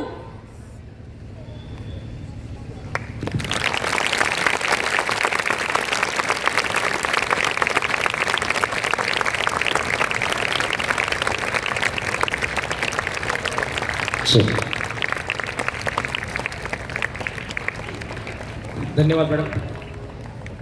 सुषमा देशपांडे लिखित आणि दिग्दर्शित अंजोर निर्मित वय मी सावित्रीबाई या नाटिकेचा प्रयोग आज आपण आपल्या विद्यालयामध्ये आत्ताच पाहिला. यामध्ये प्रमुख पात्र म्हणून ज्या दोघींनी भूमिका निभावलेली आहे, शुभांगी भुजबळ मॅडम आणि शिल्पा साने मॅडम, यांच्यासाठी खरोखर जोरदार टाळ्या एकदा पुन्हा एकदा होत आहे. अप्रतिम प्रयोगाची सुरुवात हास्यरसातून करून मध्यांतर वीर रसातून आणि शेवटला करुण रस जो आपल्याला पाहायला मिळाला, याला शब्द अपुरे पडतील असं पाठांतर. त्यांच्या अभिनयाची जोड आणि मला खरोखर नमूद करावं असं वाटतं की लेखनातली ताकद काय असते ते या नाट्य प्रयोगातून इथं दिसून येते. आपल्या अभिनयातून आमच्या विद्यार्थ्यांना जवळपास 1.5 तासापेक्षा जास्त एक जागी खिळवून ठेवणारा हा प्रयोग आमच्यासाठी खरोखरच विलोभनीय आहे, आदर्श आहे आणि आपल्याला सगळ्यांना त्याच्यातून काहीतरी शिकण्यासारखं आहे. मी सुरुवातीला सांगितलं होतं 2 गोष्टी शिकायच्या, नाटक म्हणजे काय आणि नाटकातून जो मतितार्थ घ्यायचा आहे आपल्याला तो तर आपण घेतलेलाच आहे असं मी समजतो. खूप खूप सुंदर. यानंतर मी दोन्ही अभिनय करणाऱ्या या कलाकारांना आपल्याशी हितगुज करण्यासाठी या ठिकाणी माईक देतोय. आपल्याशी त्या बोलणार आहे. सर्वप्रथम शाळेचे सगळे पदाधिकारी, शिक्षक, शिक्षकेतर वर्ग सगळ्यांचे मनापासून आभार. आमच्या साऊंड दादांचे आभार. गेले 3 प्रयोग आम्हाला उत्तम साथ देत आहेत. ते टाळ्या खरंच त्यांच्यासाठी. 3 दिवस त्यांनी आम्हाला खूप साथ दिलेली. अहमदनगर एज्युकेशन सोसायटीचे आभार, कारण त्यांच्यामुळे आज नगरमध्ये हे 3 प्रयोग आम्हाला करता आले. भाऊसाहेब फिरोदिया, अशोक भाऊ फिरोदिया, त्याच्यानंतर रुपीबाई बोरा आणि आज इथे इस्नार हायस्कूल, अशा 4 शाळांसाठी आम्हाला प्रयोग करता आले. छायाताई फिरोदिया, त्यांचे मनापासून आभार की त्या सगळ्यांमुळे आमचा हा दौरा आहे. 3 प्रयोग उत्तम सादर झालेले आहेत. शाळेच्या मुख्याध्यापिका, त्याच्यानंतर सगळे पदाधिकारी, मान्यवर इथे बसलेले सगळ्यांचे खूप मनापासून आभार. आणि सगळ्यात मोठे आभार तुम्हा दोस्तांचे. पुढचा मागचा 1-1.25 तास तुम्ही बसून शांतपणे ऐकलं. हरकत नाही, उन्हाचा त्रास होत होता, काही जण अजूनही बसलेले आहेत उन्हामध्ये. तुम्ही मध्ये मध्ये जागा जे बदलली, काहीच हरकत नाही. फक्त मी म्हटलं तसं की आपल्याला कान चालू ठेवायचा आहे. काही प्रसंग कदाचित आपल्याला दिसणार नाहीत, आम्ही खाली बसून करतोय म्हणून वगैरे, पण आपल्याला ऐकायचं आहे. ज्या आई बापामुळे किंवा ज्यांना आपण आता आजी आजोबा म्हणू, पणजी पणजोबा म्हणू, असे सावित्री ज्योतिबा, त्यांच्यामुळे आज आपल्याला विशेषतः तुम्हा मुलींसाठी शिक्षणाची द्वारं खुली झाली. आणि फक्त मुलींसाठी नाही तर मुलांसाठी सुद्धा. आज आमचा हा छोटासा प्रयत्न होता हे सगळं तुमच्यापर्यंत पोहोचवायचा. आता तुमच्यासाठी मैदान खुलं आहे की तुम्हाला जे काही व्यक्त व्हावंसं वाटत असेल, नाटकाबद्दल बोलायचं आहे किंवा असा कुठला काही प्रसंग तुम्ही कुठे पाहिला आहे, आईकडनं आजीकडनं ऐकला आहे, किंवा काही प्रश्न असेल तुमचा नाटकाला घेऊन, तुम्ही बिनधास्त विचारू शकता. हात वर करा, इथे पुढे या, तिथे उभं राहून बोला, कसंही चाल. आता सावित्री ज्योतिबांनी तेवढं बळ दिलं आपल्याला की आपण उभं राहून बोलू शकतो. त्यामुळे आणि तू कमी असं नाही, बिनधास्त हात वर करायचा, पुढे यायचं, बोलायचं. त्यामुळे मुली मुलं ते मित्र पण इकडे खूप छान मस्त ऐकत होते नाटक. काही काही गोष्टी त्यांना दिसत नव्हत्या, खाली बसून आम्ही जे प्रसंग करत होतो पण ते ऐकत होते व्यवस्थित. ये बघ माहिती द्या दादा.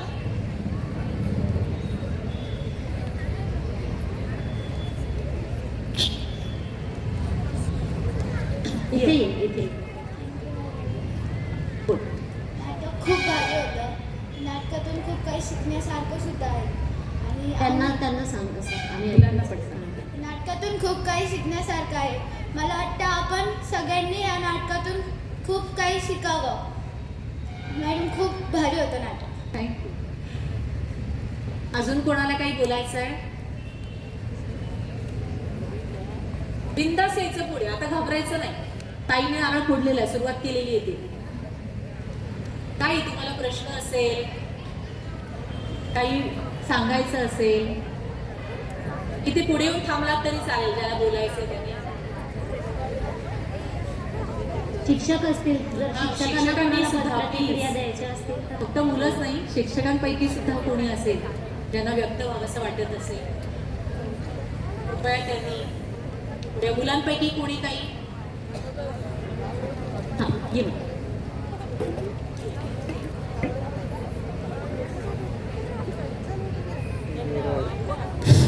मॅडम तुमचं एवढं पाठांतर कसं काय झालं? ठेव तुझ्याकडे. पाठांतर हा नाटक करताना महत्त्वाचा मुद्दा काय आहे? पुन्हा पुन्हा प्रॅक्टिस. तुम्ही डान्स पण बसवता की नाही? शाळेच्या गॅदरिंगला भाग घेता तुम्ही, तर पुन्हा पुन्हा करता की नाही सराव? बाई शिकवतात, मग तुम्ही रोज प्रॅक्टिस करता ते 10-15 दिवस. तशी नाटकासाठी सुद्धा प्रॅक्टिस, ज्याला आम्ही तालीम असा शब्द वापरतो, की पुन्हा पुन्हा पुन्हा पुन्हा ते करत राहणं. सुरुवातीला आम्ही 1 आठवडाभर आम्ही फक्त वाचत होतो, हातात स्क्रिप्ट घेऊन वाचत होतो. वाचता वाचता म्हणून पाठ व्हायला लागलं. मग आमची जे दिग्दर्शिका आहे सुषमा देशपांडे, मग त्यांनी उभं राहून, मग तू इकडून इथे येशील, तू बसशील, तू हे. आणि मग जेव्हा आपण ॲक्शन घेऊन सराव करायला लागतो ना, तेव्हा ते अगदी सहज पाठ होत जातं. तर 1-1.5 महिना आम्ही सतत याची प्रॅक्टिस करत होतो. दिवसातनं 4-4, 5-5 तास आम्ही याची सतत प्रॅक्टिस करत होतो. त्यामुळे कुठलीही गोष्ट चांगली येण्यासाठी त्याचा सराव करणं हे महत्त्वाचं आहे. शाळेत शिक्षक सांगतात की नाही, अरे अभ्यास करा, अभ्यास करा. तो अभ्यास म्हणजे काय असतो? तो सरावच असतो परीक्षेसाठी तयार होणं. अजून कोणाला काही? नमस्ते मॅडम. एक इतिहासच तुम्ही या ठिकाणी सादर केलेला आहे. मग मला असं विचारायचं आहे की सावित्रीबाई करताना जास्त अवघड होतं की महात्मा फुले करताना अवघड होतं? नेमकं व्यक्त होताना सावित्री जास्त व्यक्त होत होत्या की महात्मा फुले व्यक्त होत होते? तेवढं आम्हाला सांगा. ह्याच्यासाठी ना मी नाटकातल्या एका प्रसंगाची आठवण करून. एक सीन ताईने आणि मी इथे केला, खुर्चीवर बसून, जिथे सावित्री आणि ज्योतिबा बरोबर बसून गप्पा मारत होते एकमेकाशी यशवंताच्या लग्नानंतर. आणि तेव्हा ज्योतिबा काय म्हणतात? तू हायस म्हणून म्या हाय. आणि जिथे सावित्री म्हणते आणि तुम्ही हाय म्हणून म्या. त्यामुळे ते सावित्री जास्त भिडते का ज्योतिबा नाही. त्यांनीच आपल्याला शिकवलंय की सहजीवन, कुठलीही गोष्ट करायची आहे तर स्त्री पुरुष किंवा किंवा ज्याला आपण पार्टनर म्हणतो, कंपॅनियन म्हणतो, त्याने एकत्र येऊन ती गोष्ट केली पाहिजे, तर ती गोष्ट सहज, सोपी, छान आणि ठाम होते. सावित्रीची साथ नसती तर ज्योतिबा एवढं करू शकले असते का हो? त्यांना एखादी कुरकुर करणारी बायको मिळाली असती. काय सारखं सारखं जाता, लष्कराच्या भाकऱ्या भाजता, इथे घरात अन्न नाहीये, दाणा नाहीये, मी उपाशी राहतेय, झाले असते ज्योतिबाने एवढं काम केलं असतं.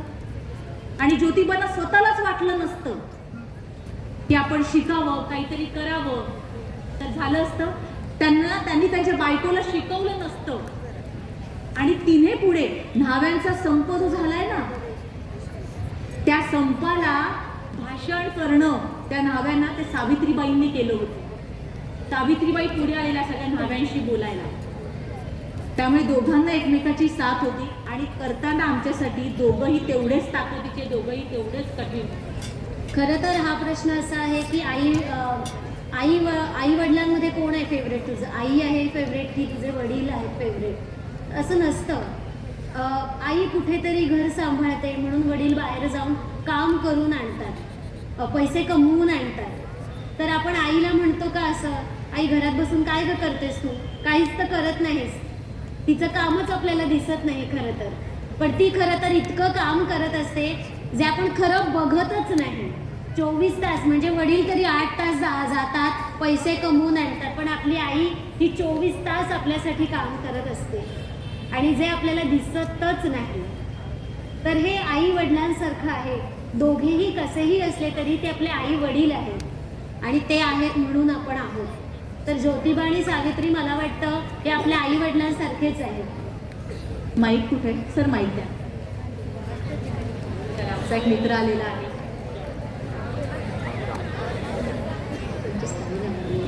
मॅडम, तुमच्या घरच्यांचं नाटकाबद्दल काय म्हणजे सपोर्ट होतं तुम्हाला?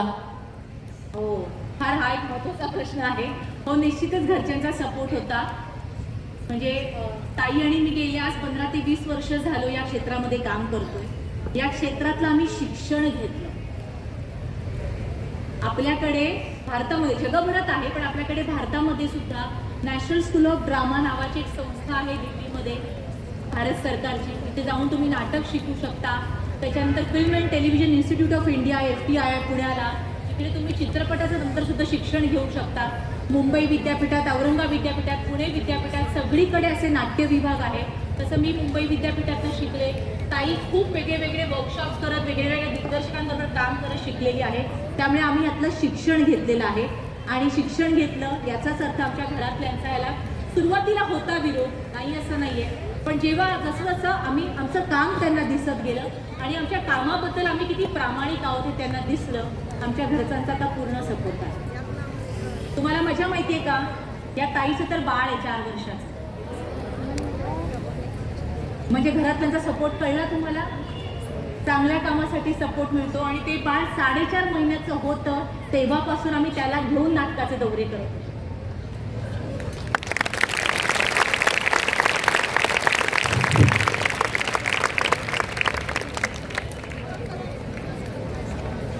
Thank you madam. आपण एक शेवटचा प्रश्न सर बोला. नाही सर बोला. ही बाळा, सर बोला प्लीज. सर प्लीज बोला. सर बोला. प्रथमतः मी आमच्या विद्यालयाच्या वतीने आपले मनपूर्वक आभार मानतो. अप्रतिम असा हा प्रयोग आपण आपल्या या ठिकाणी सादर केला. आमच्या या विद्यार्थ्यांना हे बघायला मिळालं की एक पात्री प्रयोग काय असतो आणि लाईव्ह अभिनय काय असतो. मी स्वतः आपल्यासमोर 2 कॅरेक्टर उभे होते. ह्या दोन्ही कॅरेक्टरचं मी खूप पहिल्यापासून ऑब्झर्वेशन करत होतो. बॅलेन्स दोन्ही पात्रांचे सारखेच होते, कमी जास्त कुठंच नाही. वेगवेगळे घरातले जे कॅरेक्टर यांनी प्रेझेंट केले, मुलांना पण आमच्या हे समजलं असेल की एका कॅरेक्टरमधून दुसऱ्या कॅरेक्टरमध्ये काही सेकंदात कसं जायचं. डायलॉग बोलताना आवाज जो आहे आपला, त्या डायलॉगचा चढ उतार, म्हणजे एखादं वाक्य आम्ही नॉर्मल बोलतो आणि तेच वेगळ्या टोनमध्ये गेल्यानंतर त्याचं वजन वाढतं. हे पण आमच्या ह्या विद्यार्थ्यांना तुम्ही म्हणजे प्रेझेंट केलं आहे, त्यांनी ते अनुभवलं आहे आणि त्यांच्यासाठी हा जिवंत अनुभव असेल. नाटकाची भाषा, आमचे मुलं पुस्तकं वाचतात कोणी आपण पुस्तकामधलं वाचन जे आहे ते सर्रास असतं, सरळ असतं, तरी आपण चुकतो. या नाटकाची जी भाषा होती ती ग्रामीण भाषा, एक शब्द सुद्धा शुद्ध आला नाही. म्हणजे ज्या टोन मध्ये नाटक सुरू झालं त्याच टोन मध्ये एंड झालं. या नाटकातून आमच्या विद्यार्थ्यांना खूप काही तुम्ही दिलंय, आम्हाला सुद्धा शिकायला मिळालं. त्याबद्दल मी खूप खूप आपले धन्यवाद मानतो. आणि आता मला असं वाटतंय की नाटक समजलं आहे, नाटक कसं करायचं, कॅरेक्टर कसं, हे सगळी प्रश्नांची उत्तरं तुम्हाला मिळाली असतील. पण आम्हाला असं वाटतं की आम्ही सावित्री आणि ज्योतिबांचं काम, त्यांचं एक चरित्रपट तुमच्या समोर घेऊन आलो. तर तुम्हाला ज्योतिबा आणि सावित्री कळाल्या का? तुम्हाला जर एखाद्या प्रसंगाबद्दल बोलायचं असेल तर तसे प्रश्न आपण विचारूया. मॅडम, नाटक खूपच छान होतं. यातून आम्हाला शिकायला मिळालं की आपल्याला समाजात जर कोणतं योग्य कार्य करायचं असेल तर त्याचा आपल्याला पूर्णपणे अधिकार आहे आणि स्त्री आणि पुरुष यांच्यामध्ये कधी भेदभाव करायचा नाही. याचं एक स्पष्ट उदाहरण म्हणजे सावित्रीबाई फुले आणि ज्योतिबाई फुले. याबद्दल तुमचं काय मत आहे? जे होतं ते नाटकातनं मांडलंच ना बेटा. 1.5 तास तेच तर सांगत होतो आम्ही, तेच नाटक होतं आपलं आणि तू ऑलरेडी उत्तर दिलं तुझ्या प्रश्नाचं, तेच तुमच्यापर्यंत पोहोचलं. तुम्ही नाटक खूप छान केलं. तुम्हाला नाटकाची ओढ कशी झाली? ओके, बरं, तुझा काय प्रश्न आहे बाळा? तुम्हाला नाटकाची प्रेरणा कुणाकडून मिळाली? तुझा काय प्रश्न आहे? तुम्ही नाटक किती केले? हे नाटक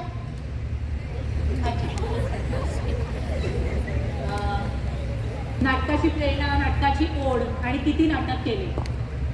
नाटकाची प्रेरणास्थानं खूप आहेत आपल्या मराठी रंगभूमीवर काम करणारे, कारण आपल्याकडे इतिहास आहे महाराष्ट्राला खूप मोठा संगीत नाटकांचा. जे जे गुरु आयुष्यात भेटले ते खूप चांगले होते. गुरु फार महत्त्वाचा असतं आयुष्यामध्ये, तुमच्या शाळेतले शिक्षक फार महत्त्वाचे, लक्षात ठेवा. त्या गुरूंकडून जे मिळालं त्याच्यामध्ये आपल्याकडे आत्ता मराठी रंगभूमीवर वामन केंद्रे आहेत, विजय केंद्रे असे खूप महत्त्वाचे नाटककार आहेत. त्यांच्याकडनं प्रेरणा मिळाली काम करायची. नाटकाची ओढ लागली ते म्हणजे शाळेत असल्यापासून स्नेहसंमेलनामध्ये भाग घेत होतो, तिथे हे आवड निर्माण झाली आणि त्याच्यातनं हळूहळू करायला लागलो. आणि नाटकं किती तर आता 15-20 वर्ष झाले नाटक करतोय, त्यामुळे जवळपास एक 20-25 नाटकं आमची करून झालेली आहेत. या नाटकाच्या जोडीला ताई दुसरं नाटक करते, ताई सांगते त्याच्याबद्दल. एक बॅकस्टेजवाला नावाचं एक नाटक मी करते, तर त्याच्यात आम्ही अभिवाचन आणि प्रेझेंटेशन असं करतो. काही भाग वाचतो आणि काही भाग करून दाखवतो. तर अशा वेगवेगळ्या पद्धतीची नाटकं आम्ही करतोय, केलेली आहेत. धन्यवाद मॅडम. यानंतर शाळा समितीचे सदस्य सन्माननीय श्री रवींद्रजी बाकरीवाल साहेब यांना मी विनंती करतो की कृपया आपण या ठिकाणी आपलं मनोगत आणि आभार व्यक्त करावे.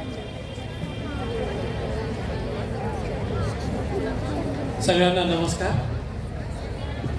आज होय मी सावित्रीबाई फुले हा जो नाटक आपण पाहिला याच्यातून खरोखरच स्त्रियांचे अधिकार काय असतात, कसं त्यांनी वागायला पाहिजे, काय केलं पाहिजे, ह्याच्यातून तुम्हाला खरोखरच खूप प्रेरणा मिळणार आहे. आणि या शाळेत येऊन शुभांगीताई आणि साने मॅडम यांनी जो नाटक सादर केला, तसंच आपल्याला वेळात वेळ देऊन कॅन्टोन्मेंटच्या मुख्य कार्यकारी अधिकारी पल्लवी मॅडम यांनी पण आपल्याला बराच वेळ दिला, त्याबद्दल मी शाळेच्या वतीने त्यांचे आभार मानतो. धन्यवाद. तुम्हा मुलांना फक्त जाता जाता शेवटची एकच विनंती आहे. आम्ही आता तुमच्यासमोर नाटक केलंय, आत्ता इथे नाही बोलला ठीक आहे, पण उद्या परवा आपल्या शिक्षकांना आपल्या वर्गात हे सांगायचं, कसं वाटलं नाटक, काय वाटलं. तुम्ही लिहून ठेवलं तरी चालेल, त्यांना अगदी सांगा की आम्हाला हे ताईपर्यंत पोचवायचं आहे. तर मॅडमकडे सरांकडे आमचे नंबर आहेत, तुम्हाला जे वाटतंय ते तुम्ही लिहून कळवलं तरी चालेल. उलट लिहिलेलं कायमस्वरूपी राहील आमच्याजवळ, त्यामुळे तसाही प्रयत्न करा. आणि असं एखादं पात्र घेऊन तुम्हाला जर करावंसं वाटलं अहिल्याबाई होळकर आहेत, न्यायमूर्ती रानडे आहेत. तुम्ही तसं काहीतरी करा, पुस्तकातनं वाचा आणि आम्हाला बघायला बोलवा, आम्ही नक्की येऊ. आजचा हा प्रसंग अजून एका अर्थाने अलौकिक आहे की भारताला स्वातंत्र्य मिळण्यासाठी जो मूलमंत्र दिला होता, वंदे मातरम ही जी घोषणा दिली होती, त्या गीताचा आज 150 वर्ष पूर्ण होऊन आज तो 150 वर्षाचा त्याचा प्रवास पूर्ण झालेला आहे. आणि या निमित्ताने संपूर्ण भारतामध्ये आज एकाच वेळी वंदे मातरम या गीताचं गायन आपल्या सगळ्यांना करायचं आहे. भारतामधल्या सगळ्या शाळांमध्ये, सगळ्या कॉलेजेसमध्ये, सगळ्या शासकीय कर्मचाऱ्यांच्या वतीने वंदे मातरम आज एकाच वेळी म्हटलं जाणार आहे. 11 वाजता आदरणीय पंतप्रधान नरेंद्रजी मोदी हे सुद्धा या कार्यक्रमात सहभागी होणार आहेत. आपण सुद्धा होऊयात. यानंतर या कार्यक्रमाचा शेवट वंदे मातरमने होईल आणि त्यानंतर मधली सुट्टी होईल आणि पुढे आपल्याला वर्गात जायचंय आणि मग पुढील सूचना मिळतील.